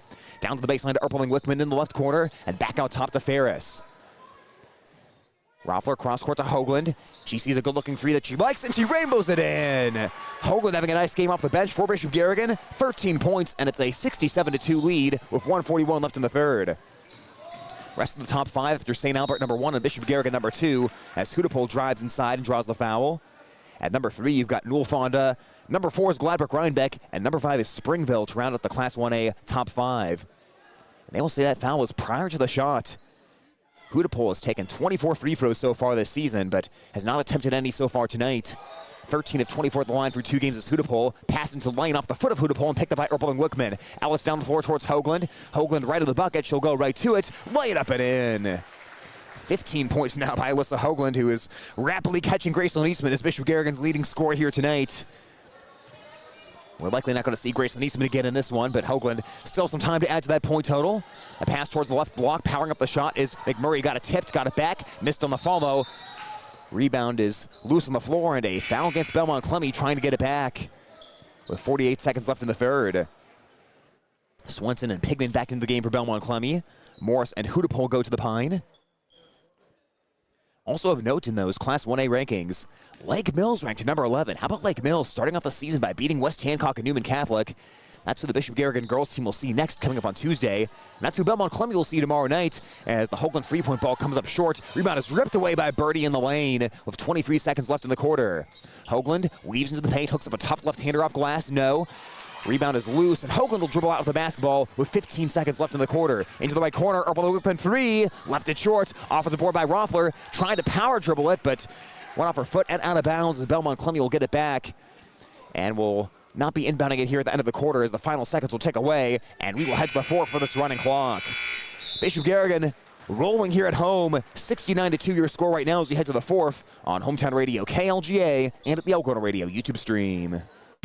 When you need cash on the go, there's no need to pay a surcharge fee with MoneyPass. Iowa State Bank is proud to be part of the MoneyPass network of surcharge-free ATMs found nationwide. Look for the green and blue MoneyPass symbol on over 32,000 ATMs across the nation. Or find an ATM near your vacation spot or travel destination at MoneyPass.com. MoneyPass, another way that Iowa State Bank helps people succeed. Member FDIC. More sports club members bringing you this game. North Iowa Appliance Center, Highway 18 East in Algona, where they sell the best and service the rest. Oak Crest Funeral Service, celebrating a life lived. Phil's Auto and Truck Repair, service is the difference. Billy Offerman, your State Farm agent in Algona. Like a good neighbor, State Farm is there. Schindler Lawn Care and Landscaping, 515-320-3840 or schindlerlawncare@gmail.com. Signworks Inc. for all your signage needs and printed apparel. Stop in or call 295-9544. All sponsoring this broadcast on Hometown and Home Country Radio. Hey Golden Bear fans, this is Seisha Alish. You're listening to Bishop Garrigan Basketball on KLGA. Back here on a chilly night in Kasuth County as Bishop Garrigan on top of Belmond-Klemme 69-2 heading into the fourth quarter. Belmond-Klemme travels with the basketball to start the fourth and turns it over as the Garrigan offense back on the floor right now. Rakaya Nielsen in for the first time today, joined by Erpeling, Wickman, Birdie, Ferris, and Ludwig. Works it up top to Ferris. Ferris lets it rip. Buries another three-point shot. Boy, has Ferris looked good from range so far tonight. Has 8 points coming off the bench for Bishop Garrigan, and it's a 72-2 lead. Bishop Garrigan last year scored 70-plus points 9 different times. They've done it both games so far this season. Erpeling Wickman steals a pass. It's a 2-on-1. Feeds it inside to Ludwig, who lays it up and in. Bishop Garrigan on top 74-2 now with Ludwig's first 2 points of the night. We were talking in the third quarter about all the great success Audie Crooks is having as Erpeling Wickman steals the ball. Swenson got tripped up there as Erpeling Wickman runs the floor, lays it up and in. And it is 76-2 now as Erpeling Wickman has her first 2 of the night. A lot of great success for Audie Crooks. And then her high school teammate Molly Joyce in her first season at South Dakota just transferred there, and she's having some good success as well as Bishop Garrigan outlets down the floor to Ludwig, but it got peeled away by Swenson. Belmond-Klemme for the steal. In the backcourt, Bozart throws it up ahead to Stein. Now into the lane it goes, fighting up the shot and missing is McMurray. Rebound controlled by Belmond-Klemme on the offensive glass. They will get it out to Pigman. Pigman mid-range J no, and Nielsen vacuums in the rebound. Molly Joyce averaging 9.2 points a game for South Dakota, and the Coyotes have an 8-1 record so far. Not to mention a Power 4 win over Kansas State, so exciting times there for Molly Joyce. Having a good first year at South Dakota as well. Again, can you believe those two played at Bishop Garrigan at the same time? That is hard to think about, that Bishop Garrigan had 2 D1 players on the team at the same time for all 4 years of high school. And those two, of course, had tremendous success, shattered a ton of school records, went to 4 state championship games, won 2 of them in their junior and senior seasons, and did just about everything you can do on a high school basketball court before moving on to have success at the college level as well. Bishop Garrigan steals the basketball again with a 76-2 lead. Ferris runner from the foul line, and that one rattles into the cup. Boy, if the way Ferris has been playing tonight, we could be seeing a lot of minutes here from the Garrigan sophomore as we go forward in the season. She's into double figures of 10, as Bishop Garrigan now has 4 players scoring in double digits tonight. Getting tripped up on the drive is Hudapol and losing control of the basketball. Erpeling Wickman, wearing the sleeve on the left knee, runs the floor. Nielsen on the wing, weaves into the paint, carving right to the bucket and lays it up and in. Weaving for the traffic cones on defense was Rakaya Nielsen, and as their first 2 varsity points as a Bishop Garrigan Golden Bear, the freshman makes it an 82-2 game with 5:05 left in the fourth quarter. McMurray throws the pass inside. On the floor right now is Pigman, and we have another tie-up right now. Belmond-Klemme will bring in the senior Grace Fearman for the first time tonight, as well as the senior Kaylin Morris off the bench, with Bozart and Pigman going back to the Pine. Well, as you folks may have noticed, doing this game solo here tonight, no Beanie Bodie in this one. And let's be honest, it was a busy fall for Beanie, as Ludwig will try a right wing 3. That one's no good. And Fairman has the rebound, but got raked out of her hands by Birdie. Loose on the floor, fight for the rebound. Erpeling Wickman got in there, but this will be Belmond-Klemme basketball. Beanie and I, of course, are calling all kinds of postseason football games for Bishop Garrigan on their way to the Uni Dome and an eventual state title. Bishop Garrigan's second in the past 3 seasons. And folks, Beanie told me he needed at least 4 weeks off to recover from all that work. Beanie is what we know as high maintenance. As the pass gets thrown to the baseline, it goes out of bounds, and it's back to Bishop Garrigan. So it's a lot of hard work for Beanie to call 1 football game per week. So we wish him well here in his rest over the next 4 weeks. But don't worry, he'll be back at some point during this basketball season. As Rakaya Nielsen's on the left wing, she'll let it fly. A little bit too strong on the 3. It will ricochet out of bounds, and we'll go back to Belmond-Klemme. Of course, I'm just kidding, folks. I know. We like to give Beanie a hard time on these broadcasts, especially when he's not here. But you'll be seeing and hearing from him plenty here throughout the course of the high school basketball season. as we're down to the final 3.5 minutes in the fourth quarter. Hudepohl working the dribble on the left side. Nielsen in her face. Nice pass into the lane. She'll find Swenson, who banks it off the glass for two. Best looking Belmond-Klemme possession of the night. Beautiful feed by Hudepohl inside, and Swenson, who appeared in 4 games last season, with the finish. Birdie feeds it over to Nielsen, now down to the baseline. Erpelding-Wickman, she floats, she misses, taps the rebound to herself. Power dribbles, she's in traffic. Loose basketball on the floor. Ferris in there scrapping of Swenson, and that is going to be a tie-up with the possession arrow towards Bishop Garrigan. Belmond-Klemme is in a new phase of their program, as we know. This new phase after the last 4 years with players like Addison Lamb, Quinn Gabrielson, Shaylee Aguilera, and Kaylee Coolers, all starters who graduated from last year's 12-11 team. You look at the past 4 seasons, Broncos went 12-11 each of the past 2 years. They went 10-13 3 years ago, and 11-12 4 years ago as the free from the right corner by Ludwig is waved off here. She traveled. But like we said, it's a bunch of new faces for this Belmond-Klemme roster, and trying to take some steps forward here as they head into the teeth of the top of Iowa West schedule. They'll be taking on another state-ranked team with Lake Mills, number 11 in 1A, coming up tomorrow night for Belmond-Klemme. It's Hudepohl for the basketball right now. Pivots around, and she will draw the fouls. Nielsen got a little overzealous there defensively. 2:13 left in this one. Freshman Aubrey Robertson's the game, as is freshman Carly Stein for Belmond-Klemme with 2:07 left. So it'll be a very different looking Bronco team. You got accustomed to seeing all the same names over the past 4 years. Those players, 3 and 4 year starters. And now a rebuilding process here for Coach Severson underway with a very new look roster this year. Loose basketball, Ferris peels it away. Ferris racing after the ball, got run into there, almost got undercut. Got it up ahead to Nielsen, reverse on the layup, missed the shot. Rebound is ripped, it is fought for, and then a foul against Bishop Garrigan as Aubrey Roberts had control of that basketball.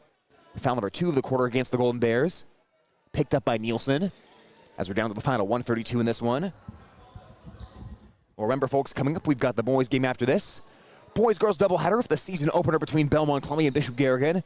About 15 minutes after the girls' game wraps up. As Swenson's at the controls right now for Belmond-Klemme. 1:18 left, pass up top, batted away by Ferris. Here she comes again, Addie Ferris got to the bucket and scored it. What a game by Ferris off the bench. 12 points, and it's an 82-4 Bishop Garrigan lead. And the defense just as important as the scoring. Nielsen peels the basketball away from Hudepohl, and another turnover forced by Bishop Garrigan. Up ahead to Birdie, bullets it to Ludwig. Ludwig extra pass to Erpelding-Wickman, lays it up and in. The unselfish play continues as Garrigan shares the ball around amongst their bench. Erpelding-Wickman to 4 points tonight, and we're down to the final 47 seconds in this one with an 84-4 Garrigan lead. Hudepohl one step inside the perimeter on the right side of the court. Tried to hand it off to Swenson. Got knocked out of bounds as Ferris jarred the ball loose with 36 seconds remaining in this one. The Belmond-Klemme boys team already flowing out of the tunnel, ready to run onto the floor here and warm up for a big matchup against Bishop Garrigan. Down to 25 seconds left. Gobelai had the ball ripped away from her by Nielsen, who took the dribble out of her hands. Garrigan runs again. Down the floor goes Birdie. Birdie wedges that one between the rim and the glass as the shot's no good. And Belmond-Klemme, with 12 seconds left, will try to get one more shot in. Hudepohl working into the lane, missed on the left-handed layup. Nielsen grabs the rebound, and Belmond-Klemme will back off here as the final 3 seconds tick away. Bishop Garrigan has their first conference win of the season, and the Golden Bears are 2-0. An 84-4 win tonight over the Belmond-Klemme Broncos here at home for the Golden Bears.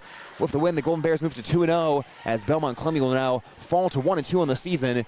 And like we said, coming up next, Belmond-Klemme will take on Lake Mills. Bishop Garrigan will also take on Lake Mills coming up next, but the Golden Bear girls will have to wait until next week before they play again, taking on Lake Mills here on Tuesday night.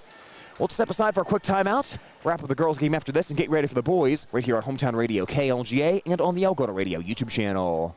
Thank you to these sports club members making this broadcast possible. Ruhnke Brothers. Experience the Ruhnke Brothers difference for all your auto service and repair needs. Strowman Dental, giving you something to smile about. TAFE Wellness Center in Algona and Armstrong, keeping athletes in the game with chiropractic care. Take charge of your health. Tangle Salon for all your cuts, colors, hair extensions, and massage therapy needs. Tom Eischen Sales, your store in the country, carrying Steel and Toro products and Green Mountain pellet grills. Ulrich Construction, let them do the work. Water Connection, from softeners to bottled water and service, call 295-SOFT. All bringing you this broadcast. More sports club members bringing you this game. North Iowa Appliance Center, Highway 18 East in Algona, where they sell the best and service the rest. Oakcrest Funeral Service, celebrating a life lived. Phil's Auto and Truck Repair, service is the difference. Billy Offerman, your State Farm agent in Algona. Like a good neighbor, State Farm is there. Schindler Lawn Care and Landscaping, 515-320-3840 or schindlerlawncare@gmail.com. Signworks Inc. for all your signage needs and printed apparel. Stop in or call 295-9544. All sponsoring this broadcast on Hometown and Home Country Radio.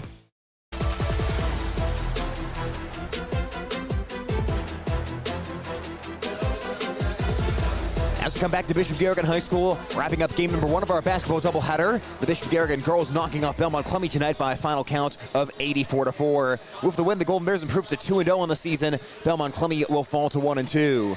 Looking at a few final numbers for tonight, your scoring by quarter saw Bishop Garrigan jump out to a 27-0 lead at the end of one.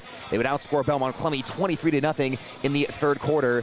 In the second quarter, that is, to go up 50-0 at the half. In the third quarter, it was 19-2 in favor of the Golden Bears, and then it was a 15-2 scoring advantage in the ultimate and final quarter. The fourth as Garrigan goes on to win this one tonight, 84-4. Individual scoring for the Golden Bears tonight, it was Graceland Eastman leading the way with 23 points, as she's had 20+ in both games so far to start the season. Alyssa Hoagland scored 15, Addie Ferris had 12, Sasha Alwish scored 11 points.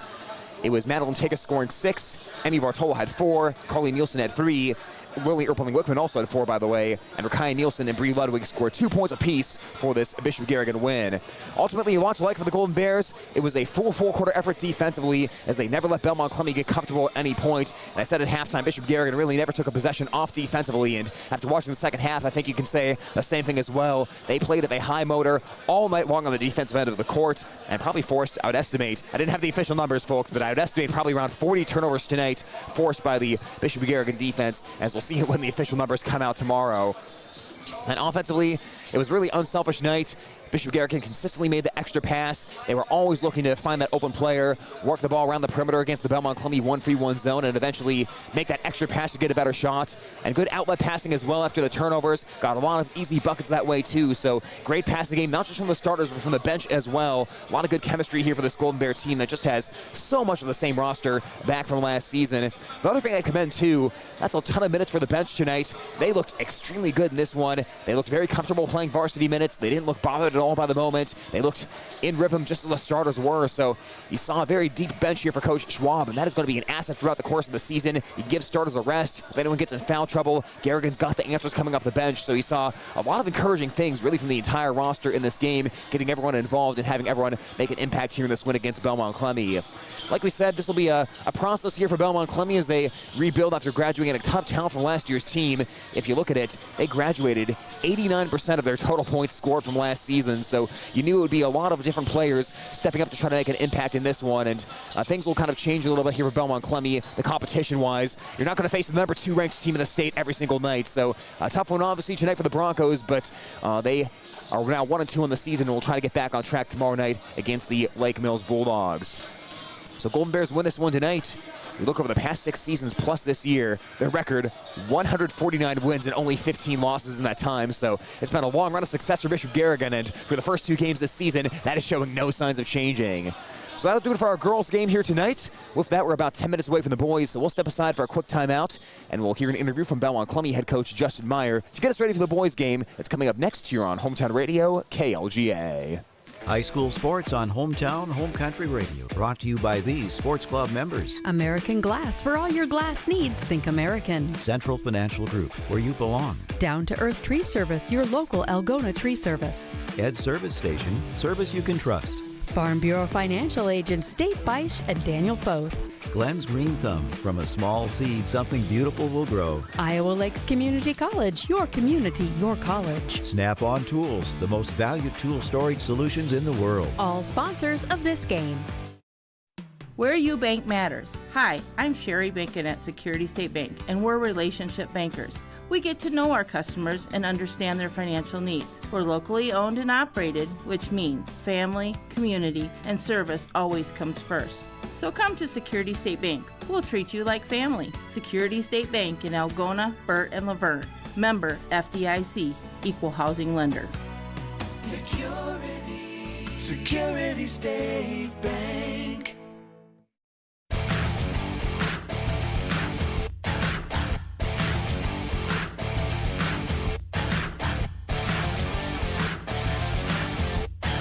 Getting ready for season-opening basketball here on Hometown Radio KLGA as the Belmond-Klemme Broncos take on the Bishop Garrigan Golden Bears. And joining us right now in the pregame is Belmond-Klemme head coach Justin Meyer. Coach, first of all, great to be back to boys basketball season here. Thank you so much for joining us today. No, thanks for having me, Tyler. Yes, it is very exciting to get back into game action. Coach, as we begin, let's talk about the off-season program for Belmond-Klemme. What were your guys doing to get better over the course of the off-season? Yeah, I would say, we have a lot of returning players from last year. In terms of varsity points, we didn't graduate any from last season. You know, it was our most successful season as a boys basketball program in about a decade. So it's just kind of building off of what we've established the last couple of years.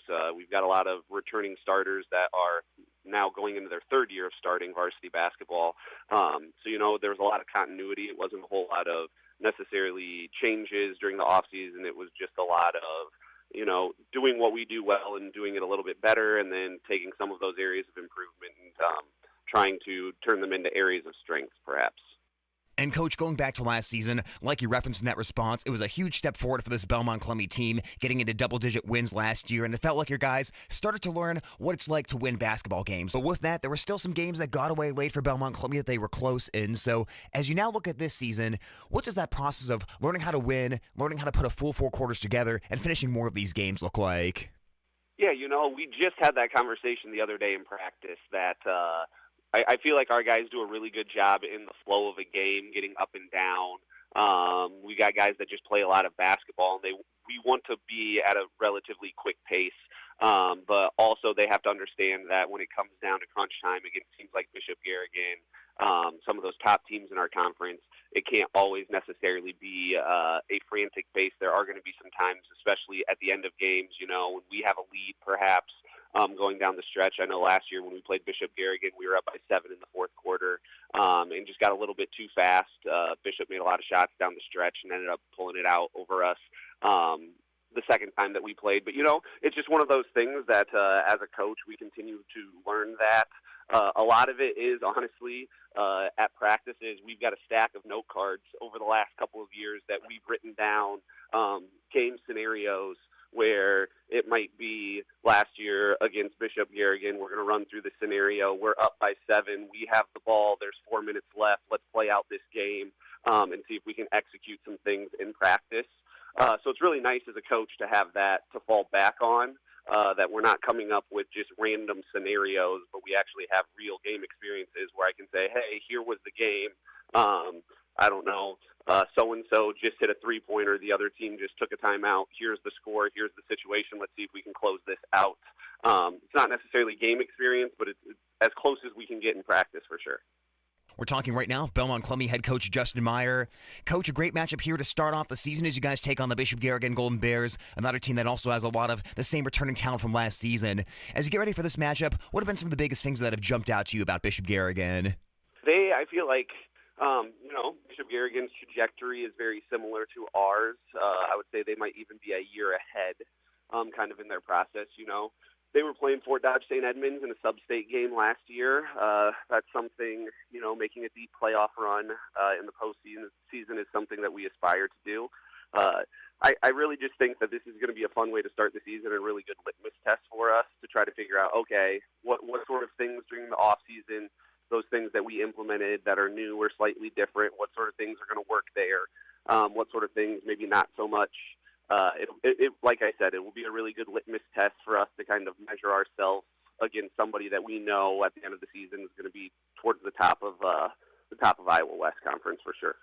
And every game in the conference is important. Obviously, this is a key early game to try to establish position for both teams and set the tone for the season. What do you feel one or two of the biggest keys in this one for Belmond-Klemme are to coming out with a win?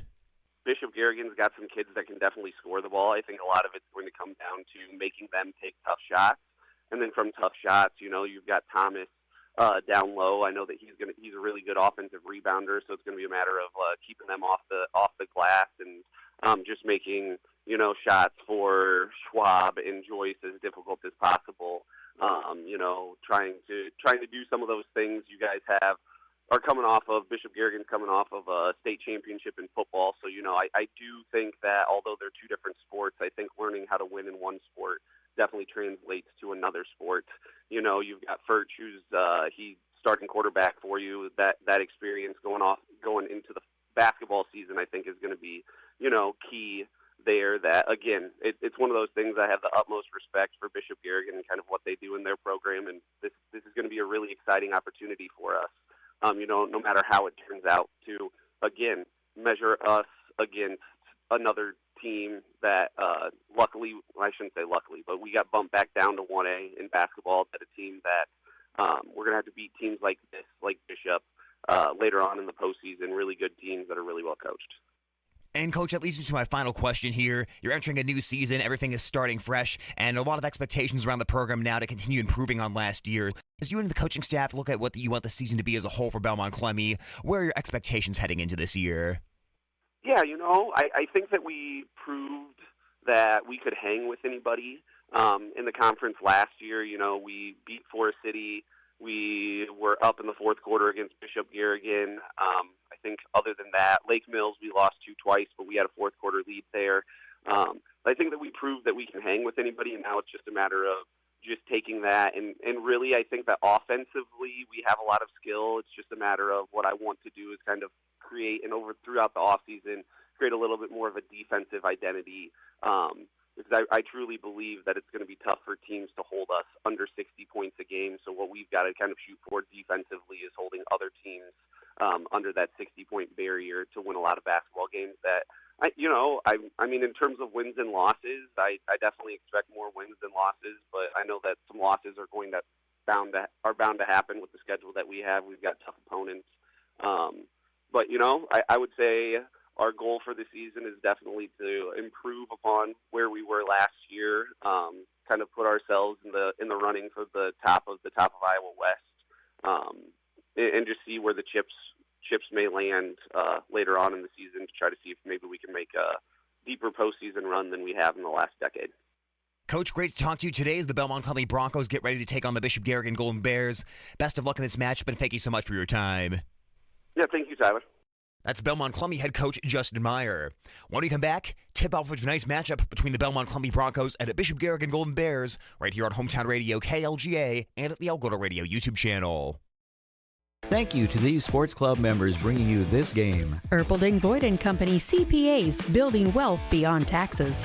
Farm and Home Services. View their listings at farmhomeservices.com. Farmer State Bank is proud to be part of our community. Offices in Algona, Whittemore, and West Bend. Feed Mill Coffee Company, Algona's locally owned coffee shop. Good Samaritan Society Algona, senior housing and services rooted in God's love. Grassmasters, growing satisfied customers. High Point Land Company, your trusted land partner in Algona. Call 515-320-2491. Sponsoring this broadcast on Hometown Home Country Radio. Some of the most significant power outages in recent years have been caused by extreme cold weather and severe storms. Whether it's snow, ice, or extreme wind, don't be caught in the dark. At Murphy Farm Services, our top-of-the-line Generac or Cummins generators will automatically power your home in the event of a power loss. Already have a standby generator? Call us today to get on our preventative maintenance list to ensure your machine is running at its maximum efficiency. Contact your local certified ag, electrical, and generator sales and service dealer, Murphy Farm Services, delivering the power you need when you need it. Thank you to these sports club members making this broadcast possible. Ruhnke Brothers. Experience the Ruhnke Brothers difference for all your auto service and repair needs. Strowman Dental, giving you something to smile about. TAFE Wellness Center in Algona and Armstrong, keeping athletes in the game with chiropractic care. Take charge of your health. Tangle Salon for all your cuts, colors, hair extensions, and massage therapy needs. Tom Eischen Sales, your store in the country, carrying Steel and Toro products and Green Mountain pellet grills. Ulrich Construction, let them do the work. Water Connection, from softeners to bottled water and service, call 295-SOFT. All bringing you this broadcast. It's time to meet the starting lineup for the Bishop Garrigan Golden Bears. Madden Miller, junior, number 21. Miller, 15-foot J. Miller cans it. Tate Furch, senior, number 4. Joseph Furch on the wing. He squares up, arcs at the free. He swished it. 7-0 Golden Bears.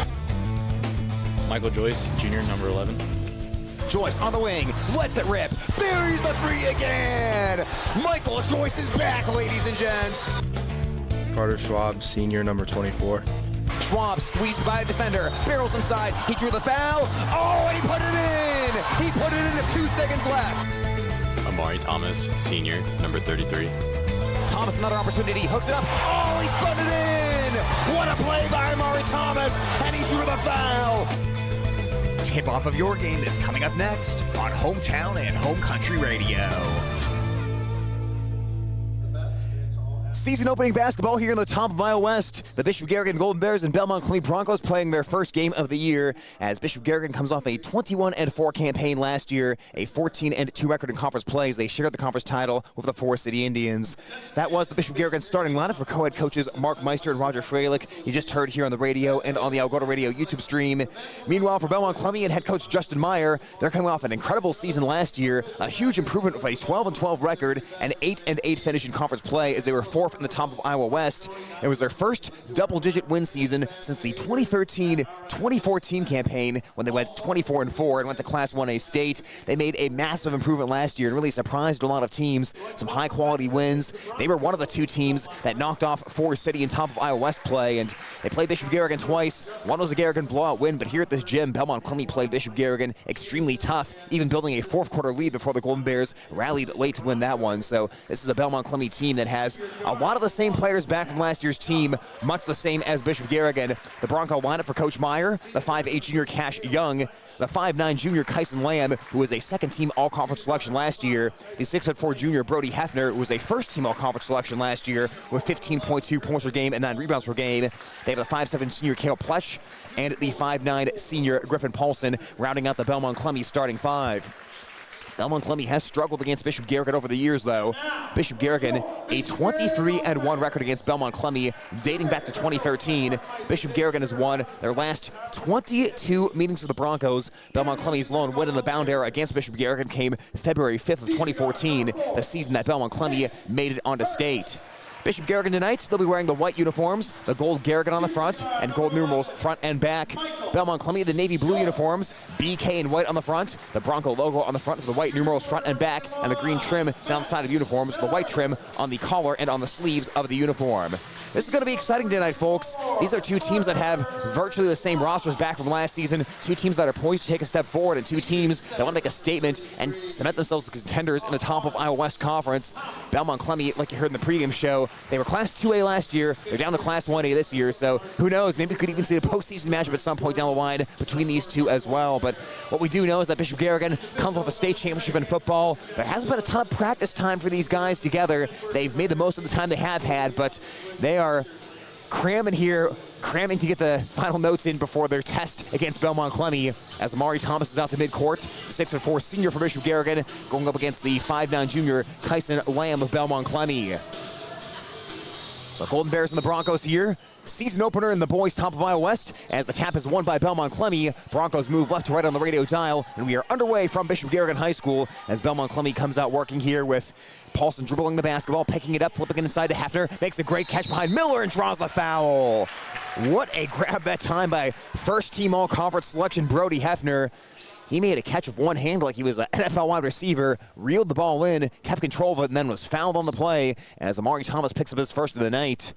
Hefner wearing the neon shoes, knocks down the first free throw, and it's 1-0 Belmond-Klemme. Hefner, a very good free throw shooter, 73.3% last season for the Broncos. A good start important here for Belmond-Klemme as Garrigan tries to settle into the season. Second free throw is missed, and rebound is tipped to himself by Amari Thomas. Gets the ball to the junior Michael Joyce. Also an all-conference selection last year. First team all-conference top of Iowa West after being second team as a freshman. Garrigan up the ball to Joyce, driving, sidestepping, getting inside and drawing the foul. Nice move there by Michael Joyce. Sort of slowed down midair, was able to square his shoulders towards the bucket and drew the foul on the play, picked up by Brody Hefner as Joyce will shoot 2 free throws. Joyce, a 64% career foul shooter.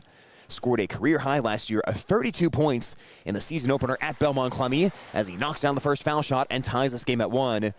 Joyce is the leading scorer both games last season when Bishop Garrigan played Belmond-Klemme. Had 32 in that season opening game and then 20 in the game later in the season here from the Garrigan High School Gymnasium. Joyce converts on the first 2 free throws, and it's 2-1 Bishop Garrigan as the Broncos have the ball back with Paulson at the point. Paulson dribbles across the foul line towards the right and gives it off to Cash Young, who averaged just over 4.5 points per game last year. Pletch gets the ball over to Paulson on the right wing. Back over to Pletch. He'll let it fly in the free, and he banked it in! The bank open here to start the game for Belmond-Klemme, and it's 4-2 Broncos. Pletch, mostly a three-point shooter. 38 out of his 59 shot attempts last year from three-point range. The pass down to the baseline to Thomas. Tried to save it in, but threw it right to Belmond-Klemme as Kyson Lamb comes the other way. Lamb, the junior in his third year, is a starter for the Broncos. Gets it out to Hefner, hands it off back to Lamb on the left corner. Works towards the paint, jump stops, rises over Joyce. Missed the jumper off to the right, and Schwab with the uncontested rebound. Coming into the front court for that brace on his right leg. Finds Tate Furch, driving inside, getting to the rack and scoring.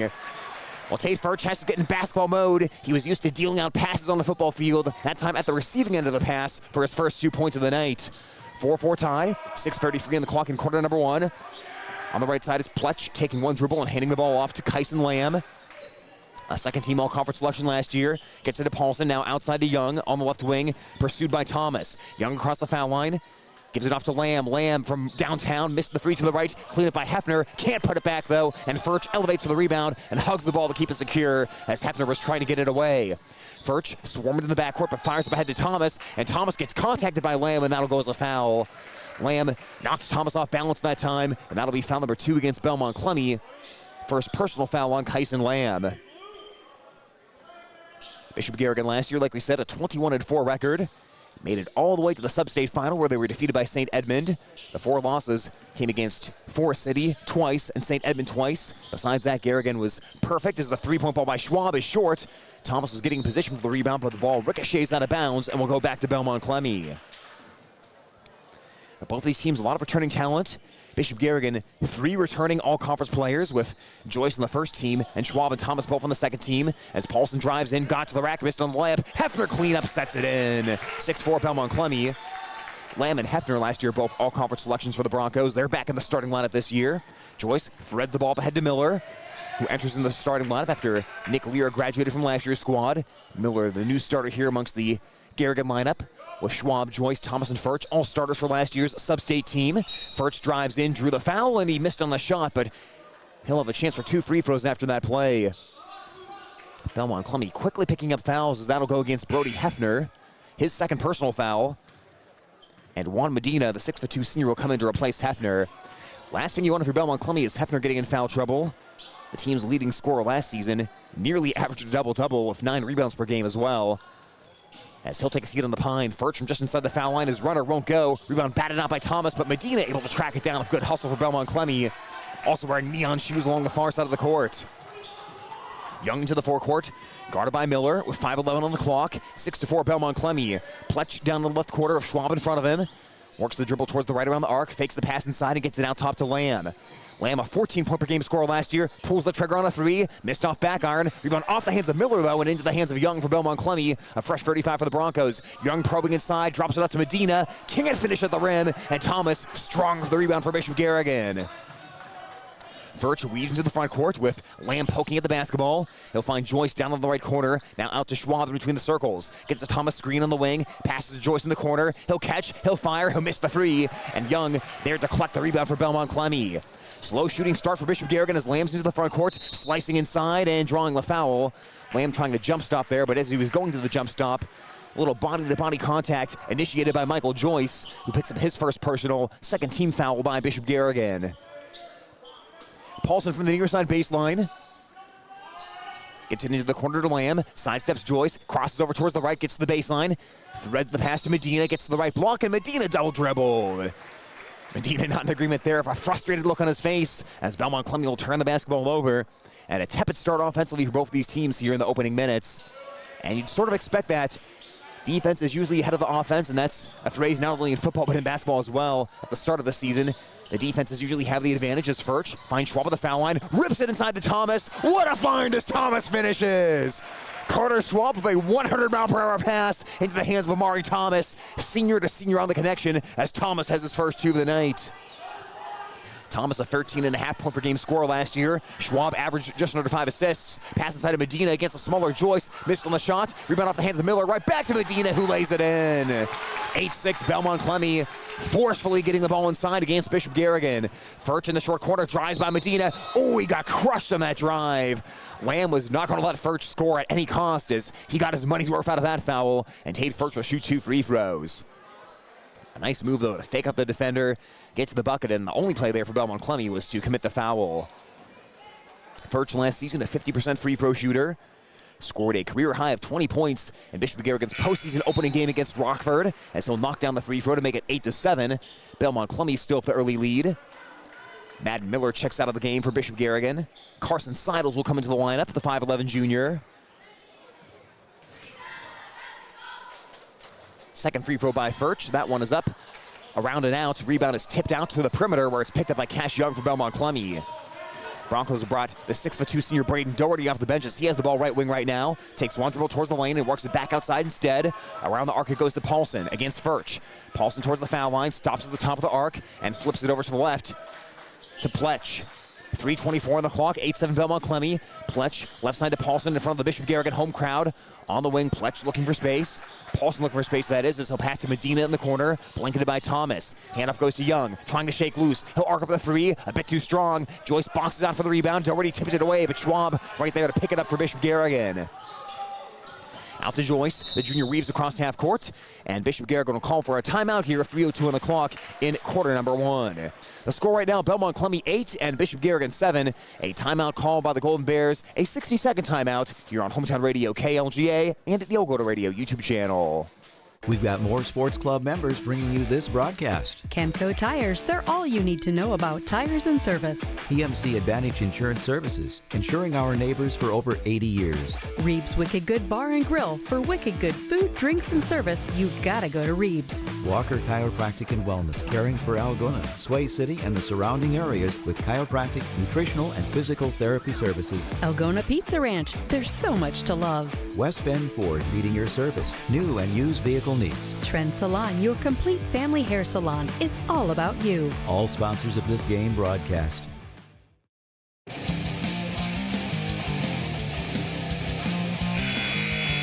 Belmond-Klemme leading Bishop Garrigan 8-7 in quarter number 1 as the Golden Bears just took that 60-second timeout. And I would imagine part of the message from Coach Meister and Coach Freilich, as well as the whole staff, is, hey, we've got to attack the basket here. Bishop Garrigan's gotten a little bit passive offensively, sitting outside and taking the outside jump shots. And frankly, in today's day and age, you have to be able to make that three-point shot. If you can't make three-pointers, you won't win. But Bishop Garrigan's got to find a way to get that ball inside the paint here. You've got athletic guards who can drive to the basket. You have Amari Thomas who can post up inside. Belmond-Klemme wants to play 2-3 here defensively.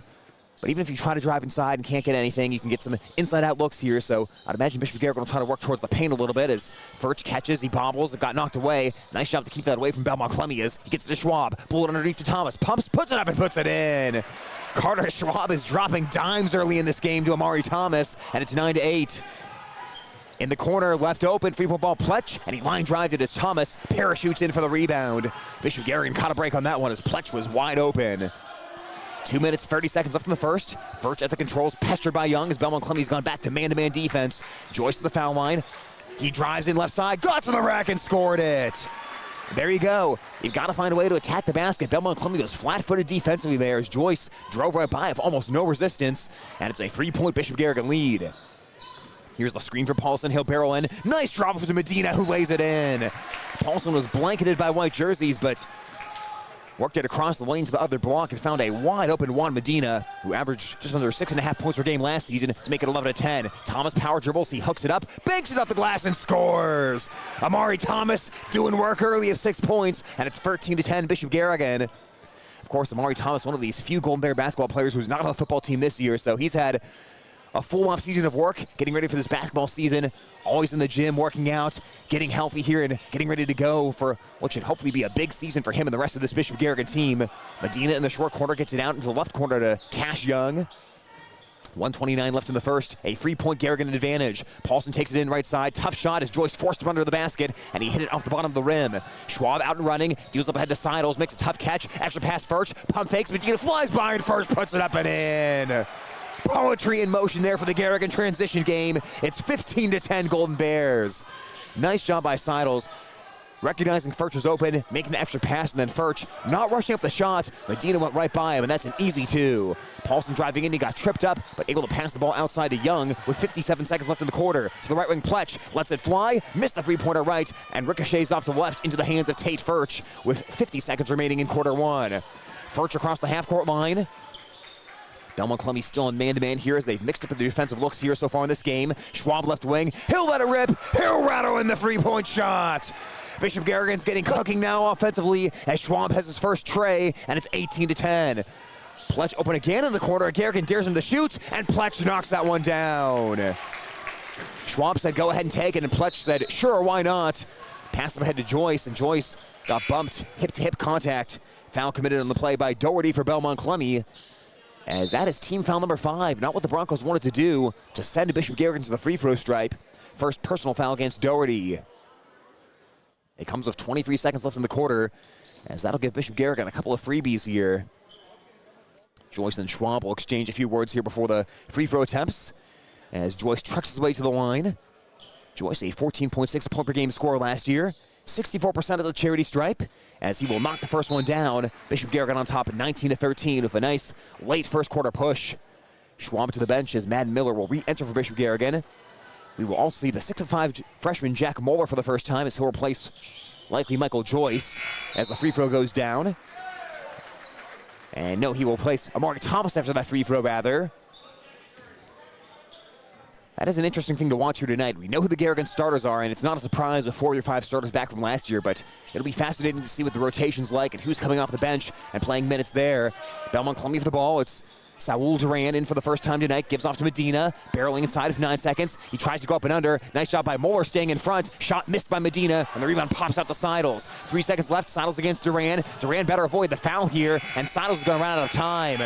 Boy, Belmond-Klemme got lucky there as Duran was playing some very physical defense against Seidels. A foul would have sent Seidels to the free throw line, but instead the quarter will come to an end.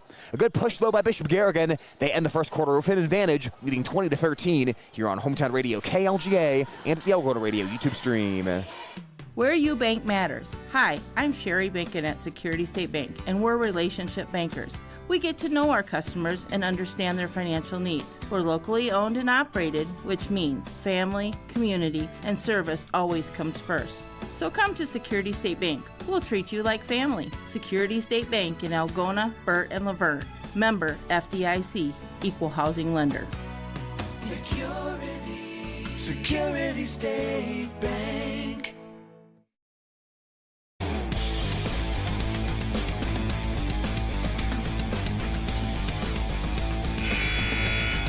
Bishop Garrigan righting the ship after an early slow start offensively. They lead Belmond-Klemme 20-13 heading to the second quarter here on Hometown Radio KLGA and at the Elgato Radio YouTube stream.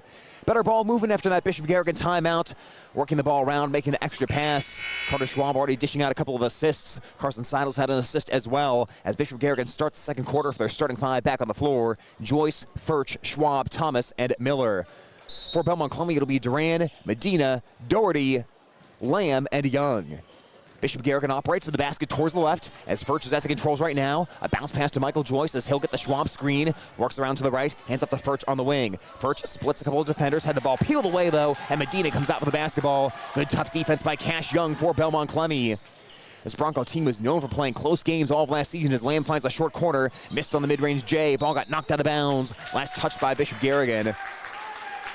Part of the process of Belmond-Klemme getting better this season is learning how to finish off close games. 14 out of Belmond-Klemme's 24 games last year were decided by 10 points or less. They went 6-8 in those games. Miller bats the pass away. It's taken by Thomas, runs the floor and finds Furch. Just inside the perimeter as he's guarded by Young. To Schwab on the wing as he passes up the three-point ball. Back to corner to Furch. Inside to Thomas, edge of the paint. Back outside to Furch in the corner. He got Young to jump. Deals to Schwab. Wide open right of center. Three-point ball, missed it left. Joyce elevates in for the rebound and got it to Thomas. Almost some team-on-team crime right there as Joyce and Thomas ran into each other. Schwab carving his way into the lane, missed on the shot. Recollects, got his miss back, and finds Miller. Miller, runner from the lane, uses the glass and scores. Good persistent possession that time by Bishop Garrigan, and it's 22-13. Belmond-Klemme now the team in need of some offense. Young top of the arc goes around the Lamb screen and gives the ball off to Lamb, one step left of center. Has Joyce in his face. Lamb working towards the elbow and finds Medina in the high post.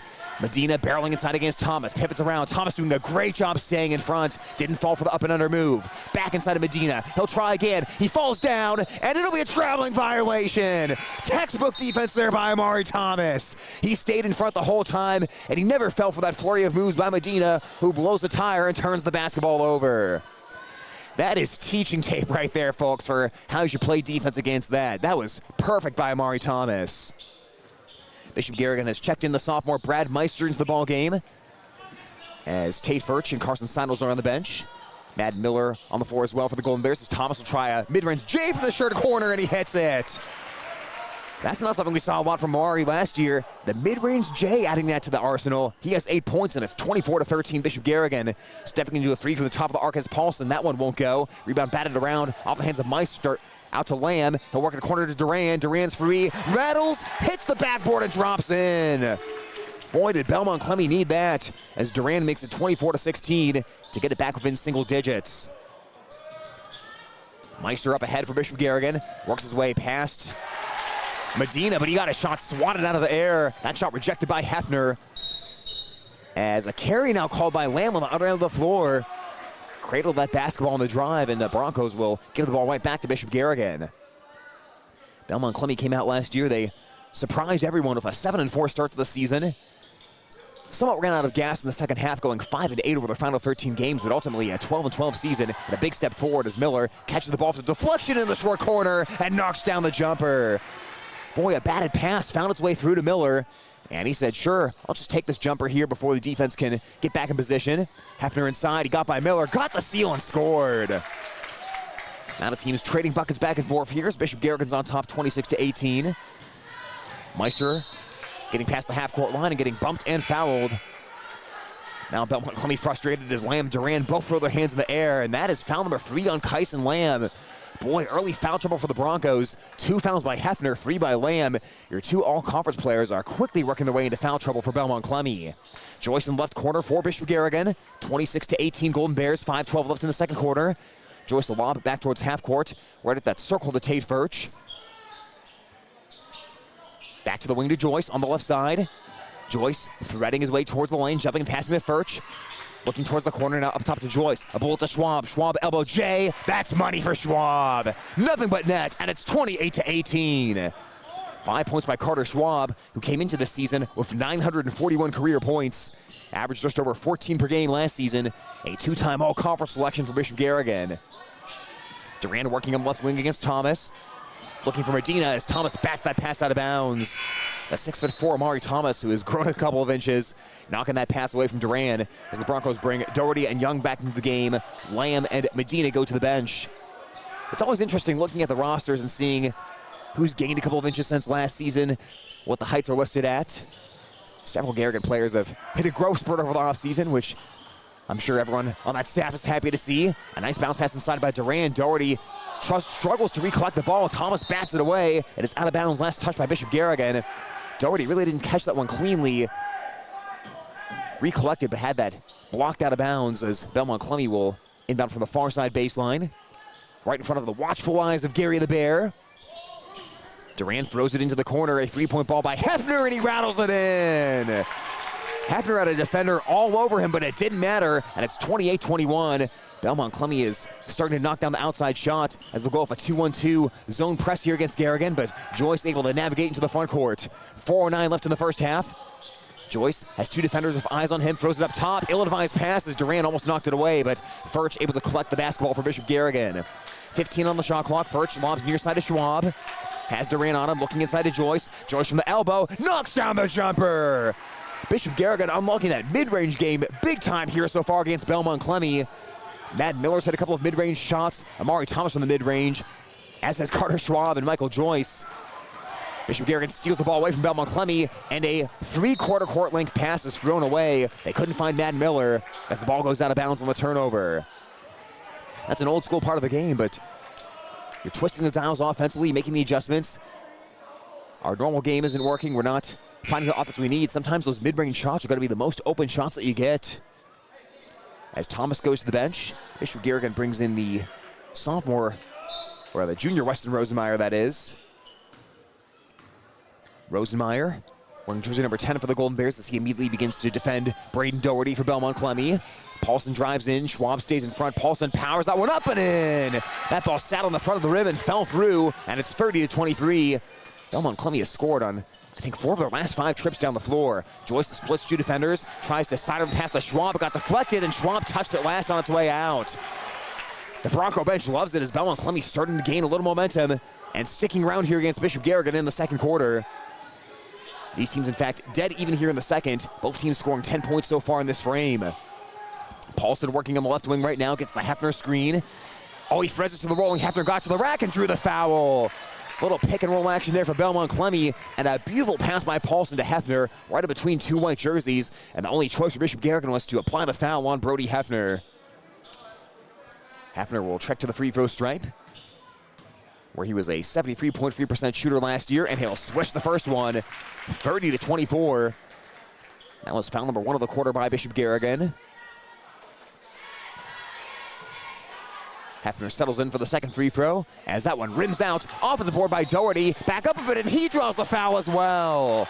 The push against Matt Miller, who looks at his own bench and says, I didn't commit the foul, but the referee says, yes, you did, and Belmond-Klemme right back for 2 more free throws. Doherty now into the Belmond-Klemme rotation. Didn't play a ton of minutes last season. Hit 4 out of his 9 free throw attempts as Miller has a second foul. Doherty knocks it down, and it's a 5-point game, 30-25. Amari Thomas back in for Bishop Garrigan. It's Thomas, Rosenmeyer, Furch, Schwab, and Joyce as the free throw misses, and Thomas able to grab the rebound by his fingertips. Belmond-Klemme answers with Hefner, Pletch, Doherty, Paulson, and Hefner on the floor. Thomas top of the arc. Bounce pass to the right to Schwab. Cash Young also in there for Belmond-Klemme. I think I said Hefner's name twice there. Pivoting around to Schwab as he gives off to Joyce. Joyce driving in right of the paint. He stops, he scoops it up, and he ladles that ball in. Patient move there by Michael Joyce. Able to stick his feet to the ground and scoop that ball into the net. 32-25, Bishop Garrigan, 2:27 left in the first half. Up top it's Young, nearly losing control of the basketball, but picking it back up and passing right wing to Paulson. Paulson directs traffic, works his way into the right corner as Hefner will screen. Here's the switch, Rosenmeyer on Paulson. He drives it by, spins it up and in. Paulson put a little English on it, and a patient possession by Belmond-Klemme results in 2 points. Now we're seeing good basketball, folks. It took about 5 minutes for these teams to settle into this season-opening game, but we're seeing some good play here in the second quarter. A lob inside to Thomas, makes the catch, and back outside to Joyce. He'll let it fly. 3-point ball's good! Michael Joyce with the answer again. 35-27 Golden Bears. Pletch in the left corner for Belmond-Klemme. Now gives it off to Paulson. Here's the Hefner screen. You got to be ready for the roll again. Garrigan is. Pass up top to Young. Guarded by Joyce. One dribble and unloads the ball to Hefner. Driving downhill right into the body of Schwab. Attacks and missed on the shot. Schwab held strong that time as you can't dislodge him too easily. And here comes Bishop Garrigan. Michael Joyce jumps up in the lane. Rising up from the mid-range. Missed it left. And the rebound is brought in by Brody Hefner. 1:20 left in the first half. Outlet pass down to Doherty. Bangs into first. Missed on the layup. Belmond-Klemme has missed one too many point-blank looks tonight as the rebound is controlled by Bishop Garrigan. And the score 35-27. Still in favor of the Golden Bears. Furch deals to Schwab, left of the paint. Schwab working his way in on the baseline, and a foul before the reverse layup. A lot of bumping of bodies going on down there as the foul will be number 2 against Belmond-Klemme of this quarter. Broncos will bring Medina back into the ball game as Doherty picks up his second personal foul. And Doherty will head to the pine. Belmond-Klemme bench down to our left. Joyce inbounding from the near side baseline, lobs it into Schwab, makes the catch on the left wing. Passes right side to Furch with 59 seconds left in the first half. Now back up top to Schwab. Works 2 dribbles and passes to Furch. Looking to elbow to Thomas. Pivots around and finds Rosenmeyer top of the arc. Left wing to Joyce, down to the baseline. Schwab in the short corner. He feeds it to Thomas, but Hefner intercepts the pass. 44 seconds left in the first half. Belmond-Klemme looking for a bucket. Paulson dribbles around the arc towards the right and unloads the ball to Young. Now right back to Paulson. About a 10-second difference. Shot clock and game clock. The game clock down to 32 seconds. Paulson right of the paint. Outside to Pletch. He'll catch. He'll fire. He'll miss on the 3 as Joyce elevates for the rebound. Shot clock now off, 24 seconds on the game clock. Joyce in front of the Belmond-Klemme bench, blitzed by 2 defenders, and gives the ball to Schwab. Now back to Joyce. Fought about free, but fought better of it. Bishop Garrigan can have the last shot if they want to, and Michael Joyce wants exactly that. Nearby is Paulson defending against Joyce. Number 11 on number 11. Almost through the ball and a bounce to Furch. Got it back to Joyce. Near side to Schwab. He'll let it rip at the end of the quarter. Off the back of the iron. Rebounded by Pletch. And that is the end of the first half. An eventful first half of basketball action from Bishop Garrigan High School. It's Golden Bears 35, Broncos 27 at halftime on Hometown Radio KLGA and at the Algona Radio YouTube channel. Thank you to these sports club members making this broadcast possible. Ruhnke Brothers. Experience the Ruhnke Brothers difference for all your auto service and repair needs. Stroman Dental, giving you something to smile about. TAFE Wellness Center in Algona and Armstrong, keeping athletes in the game with chiropractic care. Take charge of your health. Tangle Salon for all your cuts, colors, hair extensions, and massage therapy needs. Tom Eischen Sales, your store in the country, carrying steel and Toro products and Green Mountain pellet grills. Ulrich Construction, let them do the work. Water Connection, from softeners to bottled water and service, call 295-SOFT. All bringing you this broadcast.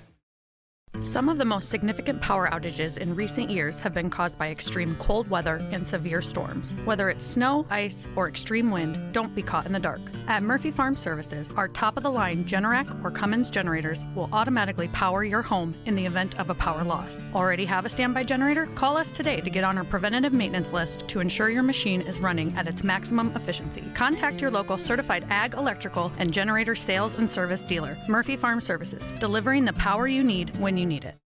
Thank you to these sports club members bringing you this game. New Way K&H Co-op, delivering exceptional value through knowledge and innovation. AK's Chrome Kitchen. When you come in, your family. Algona Frame and Auto Body. We meet by accident. Algona Livestock. Sales every Monday. Weichert Realty, the 515 agency, a fresh approach to real estate. Algona Plumbing and Heating, where a good flush beats a full house. Cotton Grave Farm Management and Land Realty, trusted for farmland service needs since 1960. All sponsors of this game broadcast. For over 40 years, Northwest Iowa Bone, Joint, and Sports Surgeons have maintained one mission: to provide excellence in orthopedic care. Their team of 9 physicians offers specialized care in everything from arthroscopic same-day surgery to joint replacement, as well as hand and foot surgery, and have an orthopedic surgeon on call 24/7. Healthcare isn't about appointments, it's about taking care of people, and that's their specialty. Visit Northwest Iowa Bone, Joint, and Sports Surgeons on the web at nwiabone.com.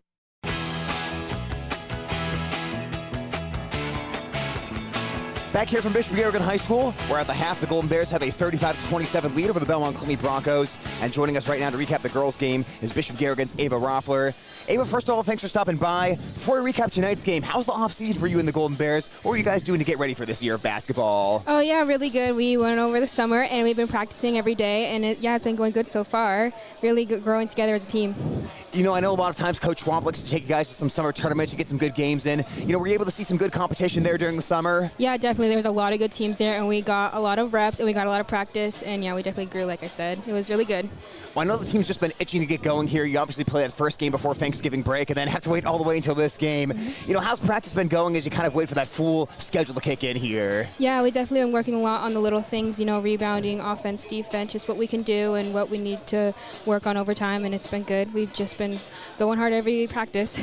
Well, coming into tonight's game, Ava, you were taking on an inexperienced Belmond-Klemme team, and really things started on the defensive end of the court as you guys put a lot of pressure on them and ended up piling up the turnover numbers tonight. So take me through what the plan was defensively in tonight's game and how you were able to execute that. Yeah, just work on the little things, you know, rebounding, talking on defense was a huge key. I think that we did an amazing job on that, and, you know, just hustle, work hard, and try our best. How exciting is it for you and the rest of the team to know, hey, we've got a lot of our players back from last year. We obviously have the preseason expectations of that number 2 ranking, and we know we have the kind of talent to make a big run this year. Yeah, we definitely have an awesome team, and we know we are capable of so much, and we are going to try our best, and we are going to do great this season, and we are also excited to work together, and we have a lot of accomplishments that we are going to hit. Awesome. Well, Ava, thanks for stopping by, and congrats on the win today. Thank you. That's Bishop Garrigan's Ava Roffler joining us here on Hometown Radio KLGA, as we also have Alyssa Hoagland coming up here for a post-game interview, joining us right now on the radio. Alyssa, congratulations on the win tonight for Bishop Garrigan. Just started off by taking me through your shooting night tonight. Obviously, a really good three-point shooting night, so obviously not just for you, but the whole team as well. Yeah, I feel like we just came in confident and knew we could get shots up because they played 2-3, and so we knew we could get a lot of threes up tonight. Talk to me about the offensive ball movement for you guys. It seemed like it was a very unselfish play in tonight's game. How big a part of the game plan was that for you? Yeah, like in 2-3, we like to throw it around a lot just to not dribble and like move the ball and get good shots and good inside looks. Well, we head into the season. Alyssa, now you're one of the seniors on the team. I know it's probably hard for you to believe at this point of how fast high school basketball has gone by, but talk to me a bit about your senior group and how you guys are kind of leading the way this year for another big season of Garrigan basketball. Yeah, we're really close. We all get along really well, and we all are reaching the same goal, so it'll be a fun season. Absolutely. Well, Alyssa, final thing I had for you here, you came off there off the bench, got a lot of good minutes, not just from you, but really the whole bench. Can you talk about the kind of chemistry that unit has where, you come in you come in off the bench and there's really not a drop of it all from the starting lineup? Yeah, we all just really have confidence in each other, and that kind of just builds off the whole game, and we just love cheering for each other and being good teammates to each other. Well, Alyssa, congratulations on the win tonight, and thank you for stopping by. Thank you. That's Alyssa Hoagland joining us here from Bishop Garrigan as the Golden Bears defeat Belmond-Klemme tonight by a final score of 84-4 and improved to 2-0 in the season. With that, we're going to bring in Bishop Garrigan head coach Brandon Schwab here to join us at halftime. Coach, a big win tonight for the Golden Bears. Let's start on the defensive side of the ball as you guys were able to really flush the Belmond-Klemme ball handlers and force a lot of turnovers in this one. What was the plan defensively coming into tonight? Well, we knew that, we were the better team coming in, and we just wanted to keep things simple defensively and not try to take too many chances. And it's hard to get into that game with the way the score was of just staying sound defensively. We wanted to, defend the ball screen the right way. We wanted to make sure our help side was there. We wanted to make sure we weren't reaching too much. And, I just thought we played sound defense and kept them out of the bonus for 4 quarters, which is always a goal of ours. Well, we didn't need to see a lot of minutes from Graceland Eastman tonight, but she did take advantage of the minutes that she had, and I thought had a really good night on the offensive glass. Can you speak to the relentless energy that she was able to play with, really, to generate those second chance opportunities for you guys? Yeah, Graceland, the first 2 games of the season, she's been, aggressive on the glass. She's been able to play in the full court, and, it's good to see her game just keep advancing each year. Coach, I think one of the impressive things tonight was really the way that your bench played when they came in. Like I said, there really wasn't a drop-off, and you got a lot of your points from the bench tonight. We talked to Alyssa earlier. Addie Ferris had a big game off the bench. I could go for the whole bench, but you kind of get the point there. But overall, can you talk about the depth that you guys had this season and the way that you sort of trust your bench this year? Yeah, we've got a really deep program with a lot of talent, and that's 9 through 12. We've got a lot of players that care a lot about the game of basketball and care about Bishop Garrigan and playing for them. So, our kids put a lot of time in, and it's nice to see them, some of the bench players that may not get as many minutes be rewarded and show what, the future brings for Bishop Garrigan basketball. Coach, more top of Iowa West basketball coming up for you guys as you take on Lake Mills on Tuesday night. How do you guys stay sharp between now and then and get ready for another conference game coming up? Well, Lake Mills is a terrific team. They return basically all of their players from last year and, grab another Sauer girl that's a freshman this year for them. So, I mean, they're a very nice team for what I've seen on film. It's going to be a much bigger challenge for us than tonight was. We look forward to preparing and look forward to playing. I think they're ranked 10th or 11th in the new rankings, so it'll be fun hosting another ranked team here, and we'll be up for the challenge. Well, Coach, congratulations on the win tonight, and thank you for joining us today. Thanks, Tyler. That's Bishop Garrigan head coach Brandon Schwab of his halftime thoughts. We'll take a timeout and return to the boys' game coming up after this on 92.7 FM. Thank you to these sports club members bringing you this game. Erpelding Voigt & Company CPAs, building wealth beyond taxes. Farm and Home Services. View their listings at farmhomeservices.com. Farmer State Bank is proud to be part of our community. Offices in Algona, Whittemore, and West Bend. Feed Mill Coffee Company, Algona's locally owned coffee shop. Good Samaritan Society Algona, senior housing and services rooted in God's love. Grassmasters, growing satisfied customers. High Point Land Company, your trusted land partner in Algona. Call 515-320-2491. Sponsoring this broadcast on Hometown Home Country Radio. When you need cash on the go, there's no need to pay a surcharge fee with MoneyPass. Iowa State Bank is proud to be part of the MoneyPass network of surcharge-free ATMs found nationwide. Look for the green and blue MoneyPass symbol on over 32,000 ATMs across the nation. Or find an ATM near your vacation spot or travel destination at MoneyPass.com. MoneyPass, another way that Iowa State Bank helps people succeed. Member FDIC. Some of the most significant power outages in recent years have been caused by extreme cold weather and severe storms. Whether it's snow, ice, or extreme wind, don't be caught in the dark. At Murphy Farm Services, our top-of-the-line Generac or Cummins generators will automatically power your home in the event of a power loss. Already have a standby generator? Call us today to get on our preventative maintenance list to ensure your machine is running at its maximum efficiency. Contact your local certified ag, electrical, and generator sales and service dealer. Murphy Farm Services, delivering the power you need when you need it. High school sports on Hometown Home Country Radio. Brought to you by these sports club members. American Glass. For all your glass needs, think American. Central Financial Group, where you belong. Down to Earth Tree Service, your local Algona Tree Service. Ed Service Station, service you can trust. Farm Bureau Financial Agents Dave Beisch and Daniel Foth. Glenn's Green Thumb. From a small seed, something beautiful will grow. Iowa Lakes Community College. Your community, your college. Snap-on Tools, the most valued tool storage solutions in the world. All sponsors of this game. For over 40 years, Northwest Iowa Bone, Joint, and Sports surgeons have maintained one mission: to provide excellence in orthopedic care. Their team of 9 physicians offers specialized care in everything from arthroscopic same-day surgery to joint replacement, as well as hand and foot surgery, and have an orthopedic surgeon on call 24/7. Healthcare isn't about appointments, it's about taking care of people, and that's their specialty. Visit Northwest Iowa Bone, Joint, and Sports surgeons on the web at nwiabone.com.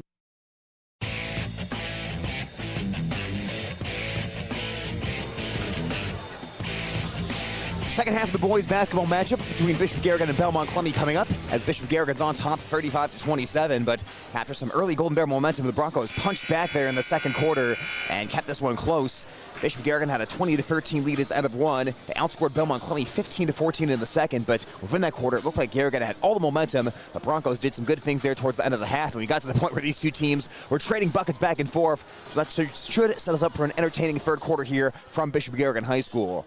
As always, thank you to Coach Schwab, as well as the Garrigan girls basketball players, Ava Roffler and Alyssa Hoagland, for joining us at halftime and recapping Bishop Garrigan's girls' 84-4 win over Belmond-Klemme tonight.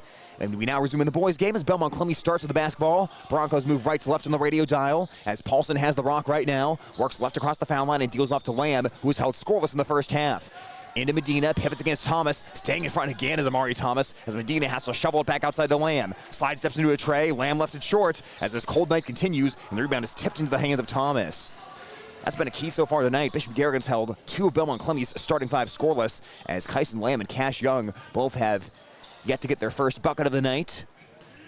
Bishop Garrigan's first offensive possession here is Schwab, hands off to Joyce in between the circles. Fought about pulling from the parking lot, passes instead into the left corner to Furch. Furch runs into 2 defenders, finds Joyce top of the arc. He'll catch, he'll release, he'll rattle in the 3-point shot.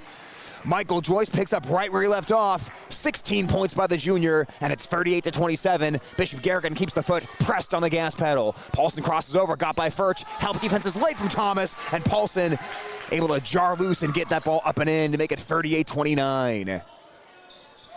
Thomas has to get there just a step sooner to get the charge there for Bishop Garrigan, but Paulson with a nice move as Thomas catches on the baseline left side, forced down there by Hefner. Out to the corner, it's a Miller free ball. Miller hits it again! Nice night so far by Madden Miller, moving into the Garrigan starting lineup. First 2 mid-range jumpers in the first half, now a three-pointer here in the second half. Miller was 0 for 1 on three-point balls last year as the three-point ball by Paulson rims out. Loose basketball and Thomas able to grab it away from 3 navy blue jerseys. And Thomas will bring it up the floor. Thomas top of the arc. Now to Schwab, right side to Furch on the wing, and to Schwab in between the circles. Pivoting around as Young stays in front, finds Joyce left side. Joyce spinning, working his way towards the bucket, passing to the corner to Miller, but it's out of his range. Miller was working his way away from the corner, and Joyce's pass instead goes to the first row of the student section, with the score of 41-29 in favor of Bishop Garrigan. First basketball game of the season for both these teams here on Hometown Radio KLGA. Unfortunately, Beanie Bodie couldn't join us tonight. I'm sure The Bachelor in Paris is probably on TV, which would explain why Beanie's not here tonight. As Lamb finds the elbow, bounces it into the corner to Young. He's got a good look from three-point land, but he can't arc it in as Furch is there for the rebound. The only question I have is, why is that show always in places like Paris? Why don't they have a Bachelor in Detroit or something like that, or a Bachelor in Memphis? As Schwab gets fouled. And this could be important here for Belmond-Klemme, as that's number 4 on Kyson Lamb. And that was an unnecessary foul. Schwab was really just collecting the basketball and not going anywhere, and Lamb just ran into him as he continues to play now with 4 fouls. Coach Meyer for Belmond-Klemme anticipating that game could get away here if you don't have Lamb on the floor. Joyce, right wing, bounces into the corner to Miller, feeds Thomas in the post. The defense collapses. Thomas bounces it out to Furch. 3-point ball, too strong. Rebound is tapped around. Thomas trying to get to it, but Medina comes out with a loose basketball. Thomas is fighting so hard underneath against multiple Belmond-Klemme players to try to secure those boards. But you like that look offensively for Garrigan. You get the ball inside to Thomas. Defense is going to collapse, and that'll create a lot of good 3-point opportunities for this offense. As Paulson has the ball right side against Furch. Bounces it inside to Hefner. Got deep in the post against Miller, and he scored it. That's what you need if you're Belmond-Klemme, as Hefner works his way into double figures, now with 11 points. 41-31. Pass up the court to Thomas in the right corner. Threads the pass between 2 defenders for Schwab on the wing. Joyce rotates around to Furch, now in the lane to Miller. Batted away by Paulson into the hands of Medina as Belmond-Klemme forces a turnover. Can the Broncos scrap back again after Garrigan started this half with the early production? Paulson drives in, bangs bodies of Thomas, forces up the shot, but it doesn't go as Schwab rebounds on the near side of the court. Belmond-Klemme's not doing much on the offensive glass so far today. They are getting back defensively, making sure Bishop Garrigan can't get out in transition as they are conceding those rebounds and going one and done on offense. Thomas, 15-footer, and that one deflects and goes in. Thomas with a little shrug there as he'll knock down the mid-range shot again. 10 points for Amari, and it's 43-31. That is an encouraging sign for this Garrigan offense. If you start getting Amari Thomas hitting from the mid-range, this offense becomes all that more difficult to defend. Young on the right wing, passes corner pocket to Lamb. Lamb looking for his first 3 of the night, left it short. It has been a frustrating night for Kyson Lamb as Garrigan had the rebound, but it got knocked out by Paulson. Hefner now working for the basketball, left of the paint, goes right into Thomas, scoops the ball. Wild shot, no good. That play could have used another pass for Belmond-Klemme. Schwab's in trouble on the rebound in between 3 blue jerseys. Ball rolls out of bounds, and Bishop Garrigan fortunate to maintain possession. That's a play where someone's got to come help Carter Schwab there. He can't go 1-on-3 by himself. You have to have at least 1 or 2 other players come to the basketball and give him someone to pass the ball to instead of trying to dribble in between a crowd. Furch in the backcourt, shadowed by Young. Works the crossover towards his left as Furch gets across the half-court line. Wearing the white leg sleeve on his left leg. He's in the corner right now. Bounces it inside to Schwab. Tries to seal off the defender. Powers up the shot and put it in. Carter Schwab owning the space in the lane that time for 2. And it's 45-31 Bishop Garrigan. Key time now for Belmond-Klemme. Duran in the ball game as Paulson has it top of the arc. Passes to Duran left wing. He'll let it rip. And no good on the 3 up the front of the cup. It's been a cold 3-point shooting night for Belmond-Klemme as Joyce fouled in the backcourt by Hefner. And another bad foul by Belmond-Klemme as Hefner will pick up his 3rd personal foul. You look at the last one on Kyson Lamb and then that one on Hefner. Those are 2 unnecessary fouls by your 2 best players who are now both in foul trouble. Lamb with 4 fouls and Hefner with 3. That is not what Belmond-Klemme wanted to see there. You hate to see that if you're Coach Meyer. Furch across half court. Bounces the pass to Schwab as Bishop Garrigan operates with the bucket towards the right.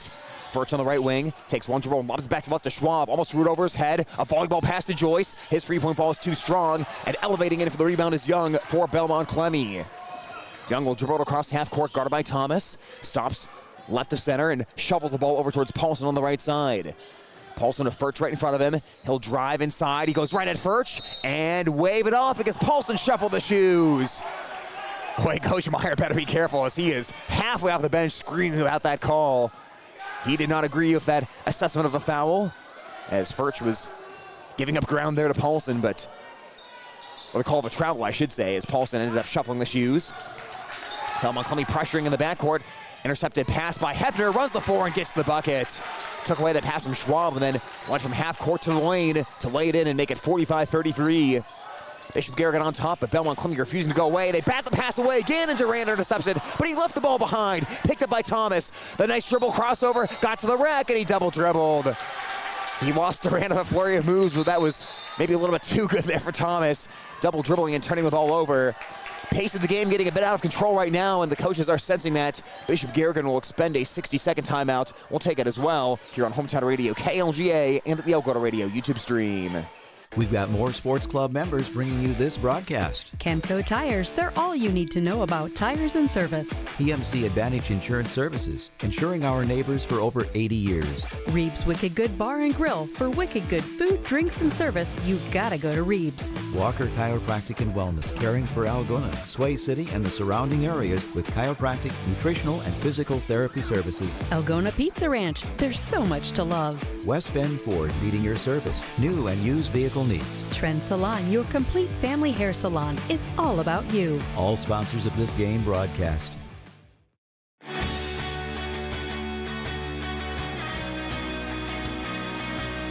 16 points by Bishop Garrigan's Michael Joyce to lead all scorers. Belmond-Klemme being led so far by Brody Hefner of 13. The score right now, Bishop Garrigan 45 and Belmond-Klemme 33.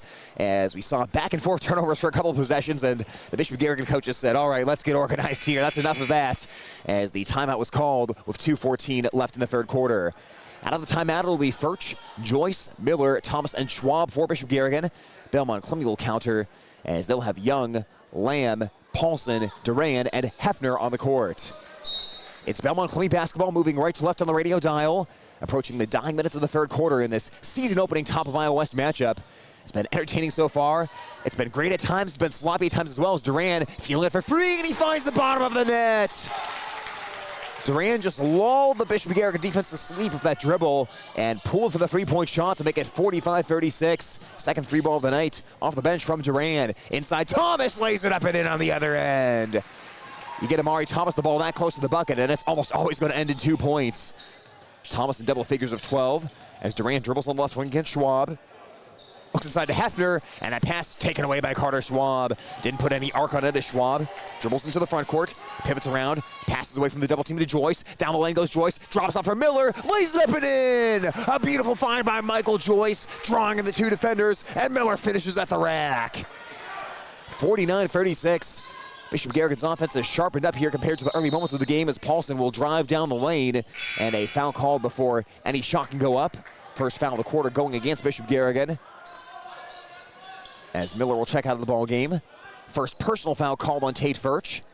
Carson Seidels back in for the Golden Bears. Bishop Garrigan's kept the rotation pretty tight so far in this game. We haven't seen a ton of bench minutes as there's a foul before the shot. It was a left corner three by Young, but a foul happened offensively inside against Belmond-Klemme, and that is number 4 against Hefner. Boy, Belmond-Klemme, you have Young, or excuse me, you have Lamb with 4 fouls for Belmond-Klemme. You have Hefner 4 as well. Lamb is on the bench right now as Hefner is going to stay in. Belmond-Klemme for the 2-on-2 press, but that is just going to handcuff the way they play. Even if those two stay in the game, you have to change your style of play when you have 4 fouls. And that is just a bad sign here for a Bronco team that's down by 13. Schwab, 3-point ball, and he cans it!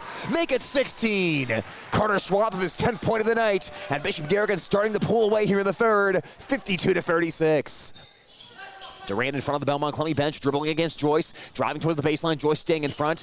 Good defense there as now it's Hefner for the ball, working it against Schwab, barreling to the lane, missed on the shot, and the fight for the rebound as it's controlled by Tate Furch. Belmond-Klemme has missed some golden opportunities in the lane so far tonight. They'll be looking back at that with regret if they can't find a way to rally and take this game from Bishop Garrigan. Schwab passes left side to Furch, now back out to Schwab near half court as Joyce comes around and takes the handoff. 3-second difference between shot clock and game clock as we're down to 19 on the game clock. Joyce pursued by Duran near half court. Thomas catches the ball from Joyce and gives it right back to Joyce as we're down to 8 on the shot clock. Joyce around the Thomas screen. He explodes the bucket, gone through and scored! The powerful drive by Michael Joyce, and now Belmond-Klemme, he's from half court of Hefner. It's no good, and the third quarter has come to an end. Bishop Garrigan pulls away, and they are all of a sudden leading by 18. It's Bishop Garrigan 54, Belmond-Klemme 36 on Hometown Radio KLGA and at the Algona Radio YouTube stream. Thank you to these sports club members bringing you this game. New Way K&H Co-op, delivering exceptional value through knowledge and innovation. AK's Chrome Kitchen. When you come in, your family. Algona Frame and Auto Body. We meet by accident. Algona Livestock. Sales every Monday. Weikert Realty, the 515 agency. A fresh approach to real estate. Algona Plumbing and Heating, where a good flush beats a full house. Cotton Grave Farm Management and Land Realty. Trusted for farmland service needs since 1960. All sponsors of this game broadcast. When you need cash on the go, there's no need to pay a surcharge fee with MoneyPass. Iowa State Bank is proud to be part of the MoneyPass network of surcharge-free ATMs found nationwide. Look for the green and blue MoneyPass symbol on over 32,000 ATMs across the nation. Or find an ATM near your vacation spot or travel destination at MoneyPass.com. MoneyPass, another way that Iowa State Bank helps people succeed. Member FDIC.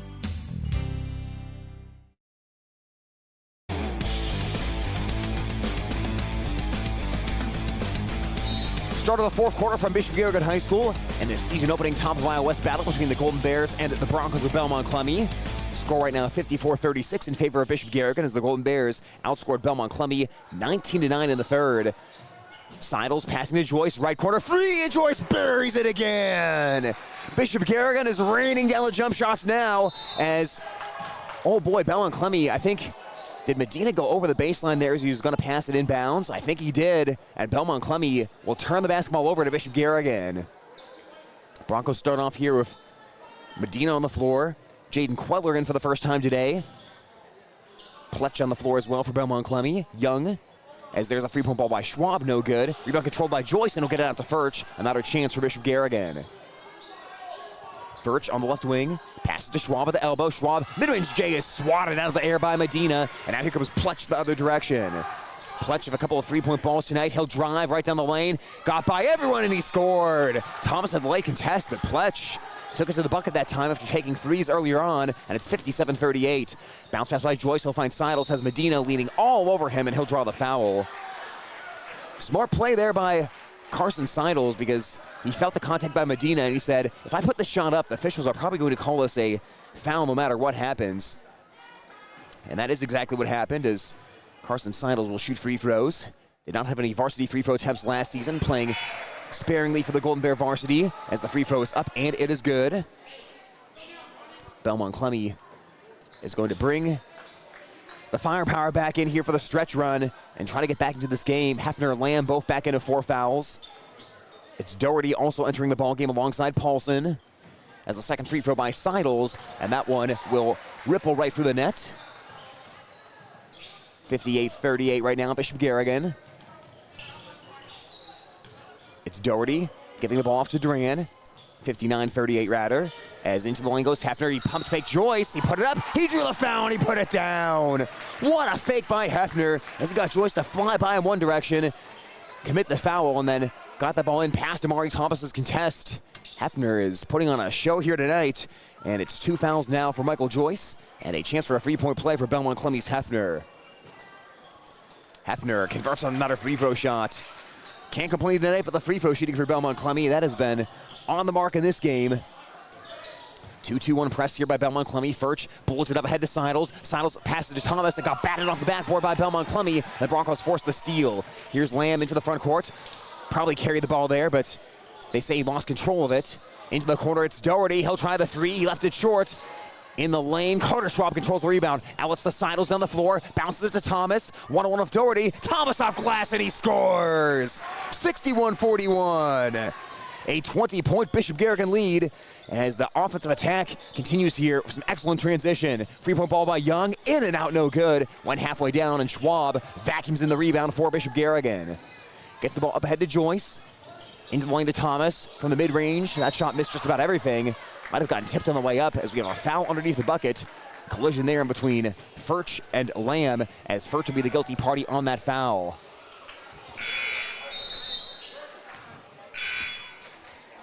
Rosenmeyer will check into the ball game as he will replace Seidels in the Bishop Garrigan lineup. We have 6:06 remaining in the fourth.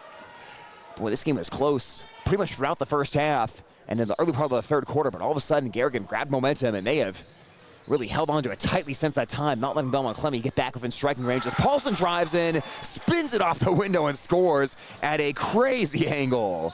8 points tonight for Griffin Paulson. Joyce, left corner. He'll let it rip. He's short on the three-point ball. Rebound is out of the hands of Lamb. Furch trying to dive for it, and Young on top of it for Belmond-Klemme. Coach Meyer screaming for a timeout from the bench, and it's a good thing he did because Lamb went sliding on the ground like it was a slip and slide. That would have been a travel had Belmond-Klemme not called for the timeout. So timeout is called. It's a 60-second timeout with 5:42 left in the fourth.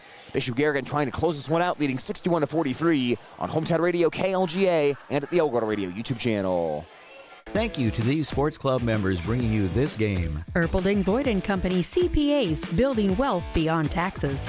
Farm and Home Services. View their listings at farmhomeservices.com. Farmer State Bank is proud to be part of our community. Offices in Algona, Whittemore, and West Bend. Feed Mill Coffee Company, Algona's locally owned coffee shop. Good Samaritan Society Algona, senior housing and services rooted in God's love. Grassmasters, growing satisfied customers. High Point Land Company, your trusted land partner in Algona. Call 515-320-2491. Sponsoring this broadcast on Hometown Home Country Radio.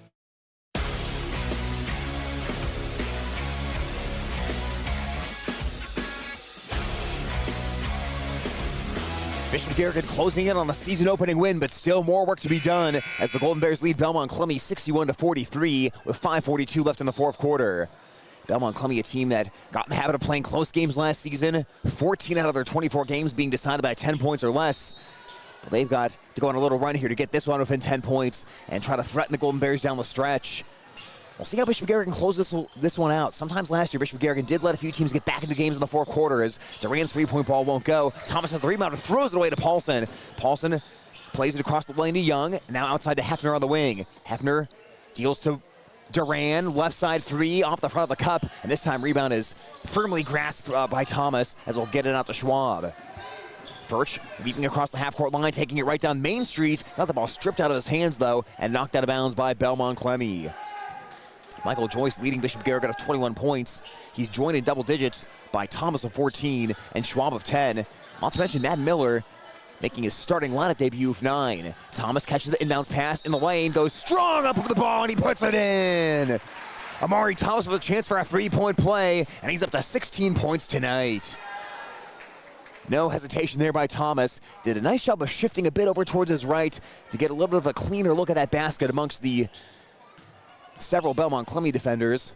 Foul called against Duran, his first, as Thomas converts on the free throw shot. 17 points by Thomas, and it's 64-43. One of the impressive things last year about Thomas's game is Duran goes out of control on the drive, falls to the ground, and he may be hurt. Schwab rebounds, outlets to Furch. Furch lays it up and in.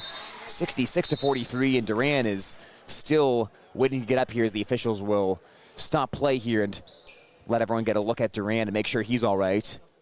But the impressive thing going back to Amari Thomas last year was he went from a 47.2% free throw shooting rate his sophomore season to over 72% last year, a massive free throw improvement. We always talked about him being in the gym after games, shooting more free throws after the game ended, and it paid off last year. It paid off there at the foul line as he's up to 17 points. And with the timeout, 66-43 as Bishop Garrigan leads Belmond-Klemme right now on your Greg Penning & Company scoreboard. Well, this is the first of 2 games this week for the Bishop Garrigan boys team. Folks, you thought we were going to walk into the basketball season of ease, but that is not the case as back-to-back state champion in Class 2A, Western Christian is coming to town tomorrow night. That's a boys-only game, but Bishop Garrigan is going to get all they can handle from the Western Christian Wolfpack, who did lose their season-opening game to Sergeant Bluff Luton in what could be described as a surprise. A lot of new faces for this year's Western Christian team, but they've been so dominant. A perennial Wells Fargo team, a perennial state championship contender. You'd imagine they'll come with their A game tomorrow against Bishop Garrigan. Belmond-Klemme has the ball right now, down 66-43. Lamb on the right side, still looking for his first point of the night. He fades back for mid-range J, and he's able to knock it down. Kyson Lamb with that one-legged jumper to make it 66-45 as he's on the scoreboard. Schwab dribbles past traffic in the backcourt, stops at the top of the arc and gives the ball off to Furch. Bishop Garrigan, of course, was supposed to play St. Edmund in the season-opening game, but St. Ed's did Bishop Garrigan a solid and said, you know what? The state championship game was 4 days ago. Let's move this game to January. Furch inside of Thomas, got by the defense, and he scored. Amari Thomas once again owning his space near the lane, spun away from the defense and makes it 68-45. And Belmond-Klemme, this game was even supposed to be played a few days ago, but they moved it back a couple of days. And it's again, the Garrigan guys are coming off the state football championship as a three-point ball is reined in by Cash Young, his first field goal of the night. There's just not a lot of time to get ready and get prepped for basketball season, so you obviously are thankful that the ADs are able to work with Bishop Garrigan and reschedule games for later in the season, as there's a runner off the back of the iron, won't go for Young, and rebound controlled by Tate Furch. And you look at that Bishop Garrigan versus St. Ed's matchup, two of the highest expectation teams in Class 1A, as Thomas's mid-range shot from the short corner won't go. Both teams will get a lot more out of that game by playing it in January than playing it right after football, as getting down the floor and getting the soft slam is Kyson Lamb, as he'll have 4 points and make it 68-50. I'll tell you this, though, Bishop Garrigan, for not having a lot of practice, they've looked good so far tonight. And part of what helps is you have 4 starters back from last season's team, so these guys, even though they haven't had a lot of practice this season together, they know the drill from last season, they know what the team needed to do, and they have a lot of years of playing together with high school basketball. 60-second timeout call on the court. We'll catch our breaths right here as Bishop Garrigan leads Belmond-Klemme 68-50 on KLGA 92.7. When you need cash on the go, there's no need to pay a surcharge fee with MoneyPass. Iowa State Bank is proud to be part of the MoneyPass network of surcharge-free ATMs found nationwide. Look for the green and blue MoneyPass symbol on over 32,000 ATMs across the nation. Or find an ATM near your vacation spot or travel destination at MoneyPass.com. MoneyPass, another way that Iowa State Bank helps people succeed. Member FDIC.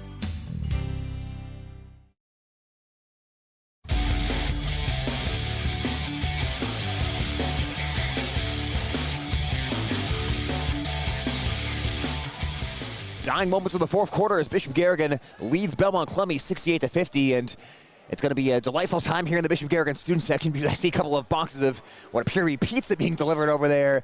The student section is eating good tonight, and Michael Joyce and Amari Thomas are eating good on the offensive end for Bishop Garrigan.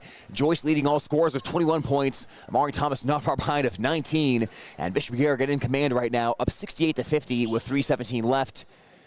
You avoid any huge mistakes here, any huge runs by Belmond-Klemme, and Bishop Garrigan will walk out of here with a 1-0 record as Joyce unloads the ball to Furch. Looked inside for Thomas, but nothing home initially, as they'll continue to work around the perimeter. Schwab to Furch.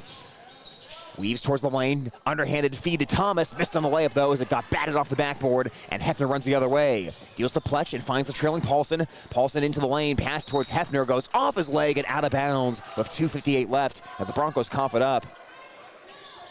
Belmond-Klemme's had more practice time than Bishop Garrigan, but the Golden Bears have been a sharper team tonight, and a team that's taken better care of the basketball. It does not look like Bishop Garrigan is just coming off a state football championship as Joyce in the backcourt trying to create space, pushed off and commits the offensive foul. Michael Joyce's third personal as Belmond-Klemme will get the rock back. Fouls have been an issue tonight for the Broncos, as Lamb and Hefner have played most of this night in foul trouble. Hefner picked up his first 2 in about the first 90 seconds of gameplay, and Lamb was not far behind getting in foul trouble. They both have 4 tonight, and even though they're both on the floor right now, I always make the comment, you of course get hurt when your guys have to sit on the bench of foul trouble, but what really hurts you is when they're in the game of foul trouble and they have to change their style of play and play less aggressively to avoid that 5th foul. So I'd imagine that is at least in the back of their minds for Belmond-Klemme, as foul number 4 is picked up by Joyce. Broncos have Lamb in the corner, who's had a limited night here against Bishop Garrigan of 4 points. Lamb is going to shoot a 3 over Joyce, and it banks off to the left, no good. Rebounded by Pletch on the offensive glass. Corner to Young, he'll launch. Young missed off the back iron. Long rebound to Joyce at the top of the arc. Outlets to Thomas, running behind the defense. Thomas elevates. Oh, he went for the dunk and didn't get it. Falls and he got fouled. Boy, Thomas would have had an absolute poster there if he had finished that one, but with a defender in his hip pocket, he wasn't quite able to get high enough to dunk that, as he'll have to settle for 2 free throw attempts. That would have brought the house down, and that would have effectively ended tonight's game had Amari Thomas packed that one. Thomas, a consistent double-digit scorer last season, rims out on the first free throw shot with 2:31 left in this one. He's not too far behind his career-high point total as he scored 24 last year, January 16th, in the Bishop Garrigan win against Newman Catholic. Thomas converts on the second foul shot, and it's 69-50 as he's up to 20 points. And Bishop Garrigan's up to a 19-point lead. Lamb driving in. Garrigan got caught napping defensively as Lamb will get an easy 2. Bishop Garrigan a little tardy getting ready there defensively, and it's Belmond-Klemme within 17, but just 2:17 left in this one. Thomas pass to Miller, intercepted in the lane by Hefner. As we'll bounce it up ahead to Pletch. You don't want to be getting sloppy now for Bishop Garrigan. You want to have good habits heading into tomorrow night as a three-point ball by Young is rained in from the left side. Cash Young hits the three, and a timeout is asked for. 30-second timeout, with Belmond-Klemme trying to fight back into this one. 69-55 in the fourth quarter. And again, I'll go back to the comment. We saw multiple times last year Bishop Garrigan have double-digit leads in the second half and see the opposing team cut it down to single digits, only for the Golden Bears to go on and eventually win. What you'd like to see and what you'd like the next step to be for this team is Bishop Garrigan to slam the door on the opposing team. Don't let them get back in the first place. You know, you don't want a 20-point lead to turn into a 5-point lead. You want the 20-point lead to at least stay around the 20-point mark. And I think this timeout here will at least allow Bishop Garrigan to catch their breaths. And although, again, 69-55, with just about 2 minutes left, you're not in any real danger, barring a huge run by Belmond-Klemme. You still want to be finishing games sharp and playing the full 4 quarters and just not getting into the habit of letting other teams back into the ball game. Belmond-Klemme pressing. Furch inbounds to Joyce, who gives the ball right back to Furch with 2:02 left in this one. Team foul-wise, Bishop Garrigan has 4 and Belmond-Klemme has 3 as Joyce weaves away from Young, passes up ahead to Furch, and Bishop Garrigan's into the front court. Near side to Schwab, and now they'll deflate a little bit of air out of the basketball with 1:50 left. Joyce trying to run away from Young, and he hooks the arm of Joyce. That'll be foul number 4 against Belmond-Klemme. It'll reset the shot clock to 35, and the next foul will put Bishop Garrigan at the free throw stripe. I'd imagine if you foul Joyce right there, you're probably going to be fouling here at some point soon for Belmond-Klemme if they want to play that game. Joyce catches the inbounds pass from Furch as Pletch will not foul here. They'll try for a steal. Joyce driving towards the lane. Lost control of the ball, and Belmond-Klemme does get the steal with Hefner. Bounces it up to Lamb. Backs up beyond the three-point arc. Passes up the 3. Gives to Paulson. He's wide open. Paulson deadens that off the back of the iron. And Thomas trampolines in for the rebound. And he's fouled, dribbling out of the pack with 1:32 left. Amari Thomas has been all over the glass tonight, as you'd expect for Bishop Garrigan. Of course, last year you had the Twin Peaks of Amari Thomas and Nick Lear getting rebound after rebound. This year, not quite as tall of a Bishop Garrigan lineup, with Matt Miller slotting into that lineup. But Thomas will take care of plenty of those rebounds himself, as he will knock down the free throw shot and make it 70-55. Thomas and Joyce now share the team lead of 21 points for Bishop Garrigan, as Pletch will check out for Belmond-Klemme. 1:32 left in this one, as Bishop Garrigan well on their way to a season-opening win. Thomas will rattle in the second foul shot as well, and it's 71-55.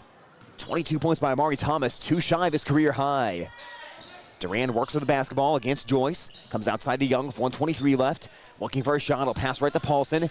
Paulson gets the screen, Thomas picks him up quickly. Paulson driving towards the lane, shovels up the shot, but it won't go.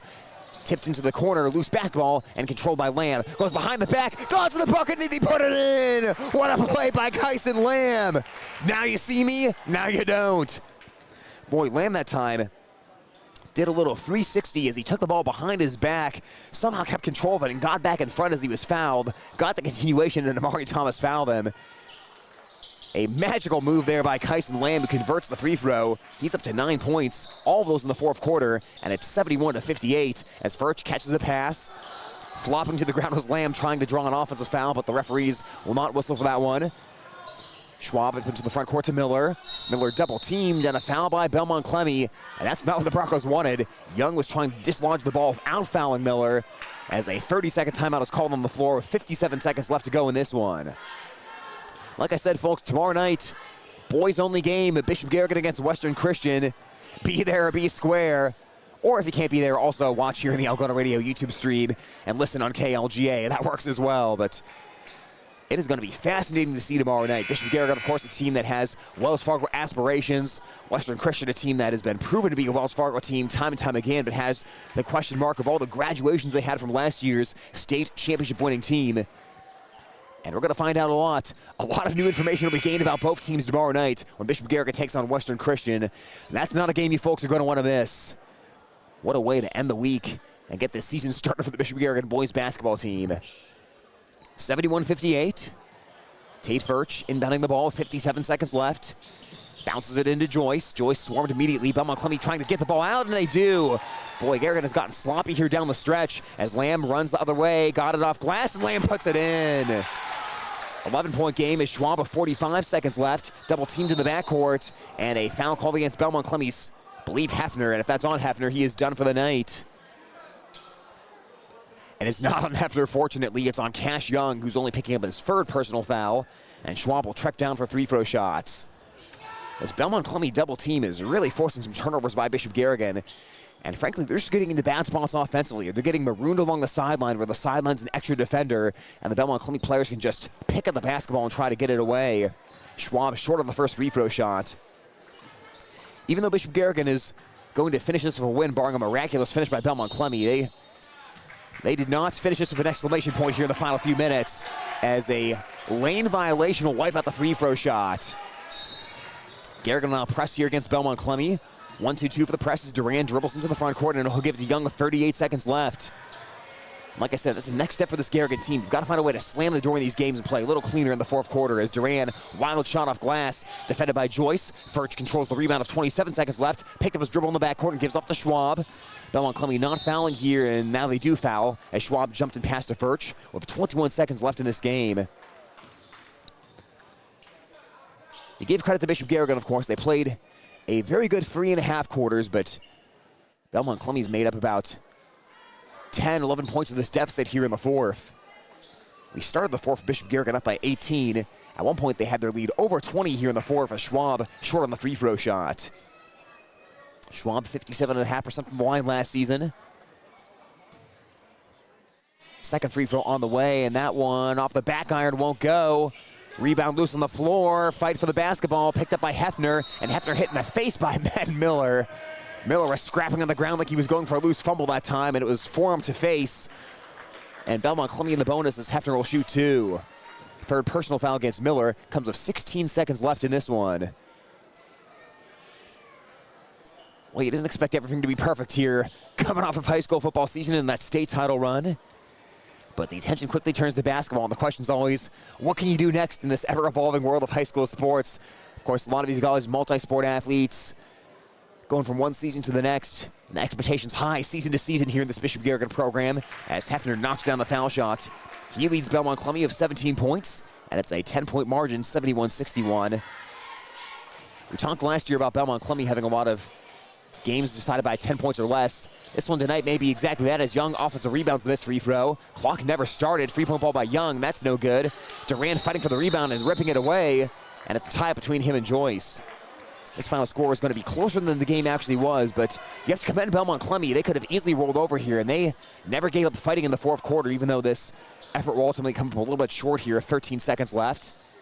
They have played Bishop Garrigan wire to wire. Lamb corner three. That one rims out. Thomas elevates in for the rebound, and he's in between two defenders. They're knocking the ball out. Paulson takes it away. Left-handed layup, no good. Schwab grabs the rebound, tries to pass it away, and have 2 seconds left. Belmond-Klemme fouls Schwab.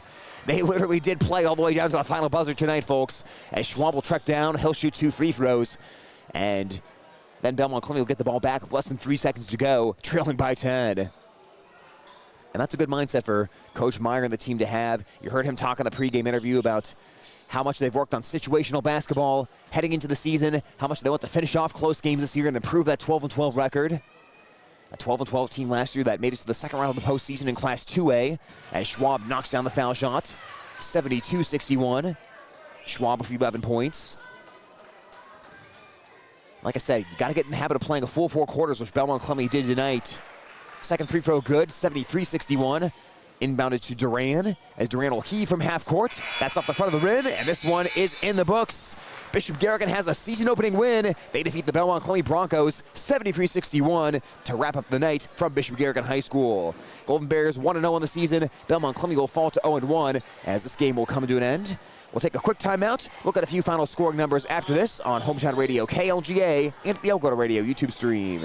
Some of the most significant power outages in recent years have been caused by extreme cold weather and severe storms. Whether it's snow, ice, or extreme wind, don't be caught in the dark. At Murphy Farm Services, our top-of-the-line Generac or Cummins generators will automatically power your home in the event of a power loss. Already have a standby generator? Call us today to get on our preventative maintenance list to ensure your machine is running at its maximum efficiency. Contact your local certified ag, electrical, and generator sales and service dealer, Murphy Farm Services, delivering the power you need when you need it.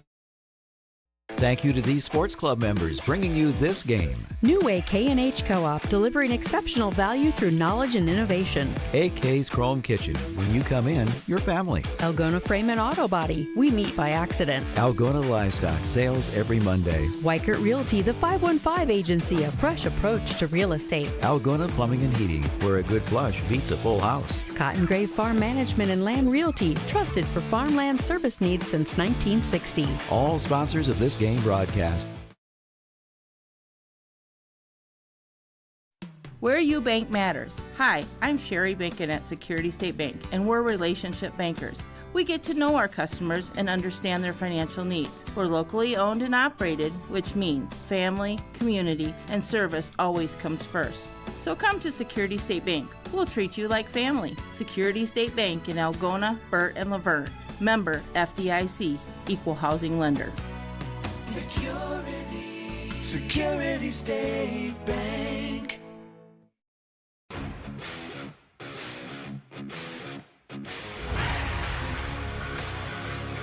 And we will wrap things up for the Bishop Garrigan High School Gymnasium tonight as the Golden Bears defeat the Belmond-Klemme Broncos 73-61 in this boys Top of Iowa West season opener.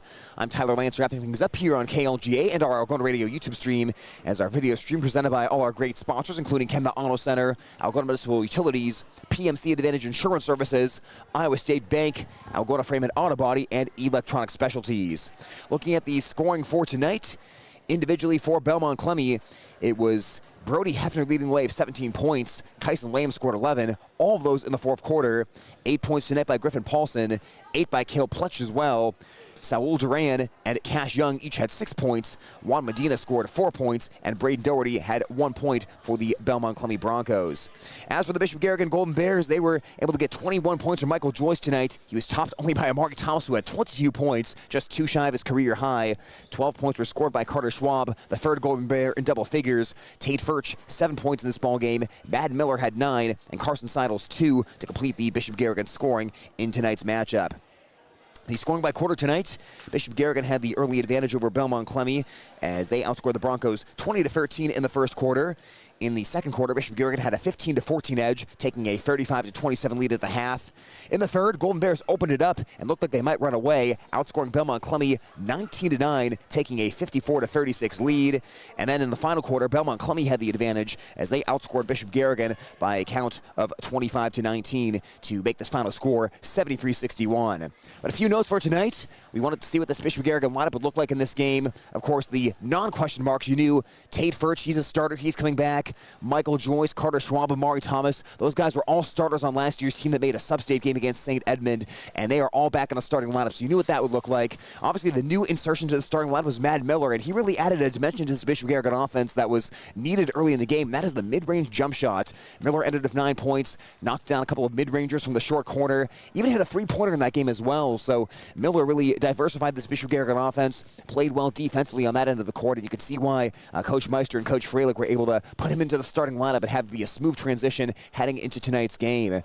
Of course, also for Bishop Garrigan, it was a typical night. The stars have to be stars, and they were. You look at Amari Thomas, I would imagine a double-double. I don't have his rebound count tonight, but 22 points. Seemed pretty safe to have at least 10-plus rebounds. That's something we saw a lot last season. Boy, Michael Joyce, 3-point shooting. That was in mid-season form tonight as well. And overall, even though there were a few lulls during this game, 73 points is going to win you a game most of the nights if you're Bishop Garrigan. You get above the 70-point mark, and you have a very good chance of winning on a night-to-night basis. I'd call this Bishop Garrigan offense a very diverse offense. They showed tonight they have multiple threats from three-point range. They showed that Amari Thomas is still a beast in the paint. They showed they have guards who can drive to the basket. And then the mid-range game as well was quite impressive. I could go up and down the list here of guys who were hitting from the mid-range tonight. You saw Michael Joyce from the elbow a couple of times, as did Carter Schwab. Madden Miller, who we just talked about, hit from the mid-range, and even Amari Thomas. He's added a little mid-range element to his game, too.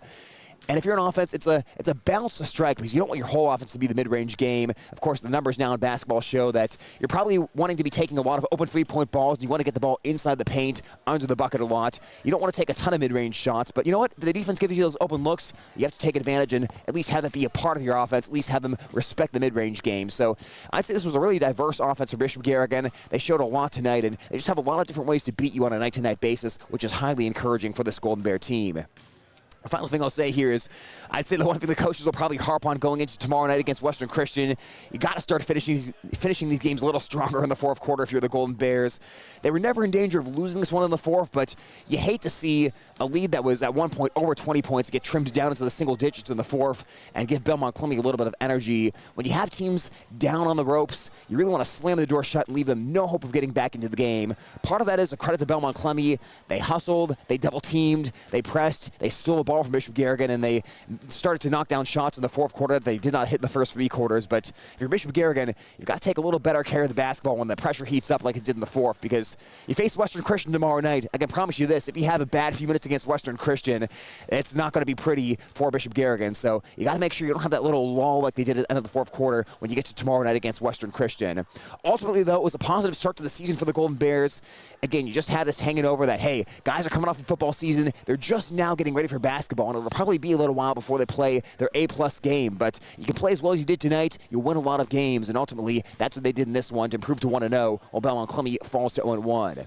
As we said, tomorrow night, we'll have coverage of that game between Bishop Garrigan and Western Christian, 6 o'clock on KLGA and on the Algona Radio YouTube stream, so we hope you'll all tune in for that. In the meantime, we'll wrap it up for tonight. This has been a sports production of Hometown Radio KLGA and the Algona Radio YouTube stream. Your final score, Bishop Garrigan 73, Belmond-Klemme 61.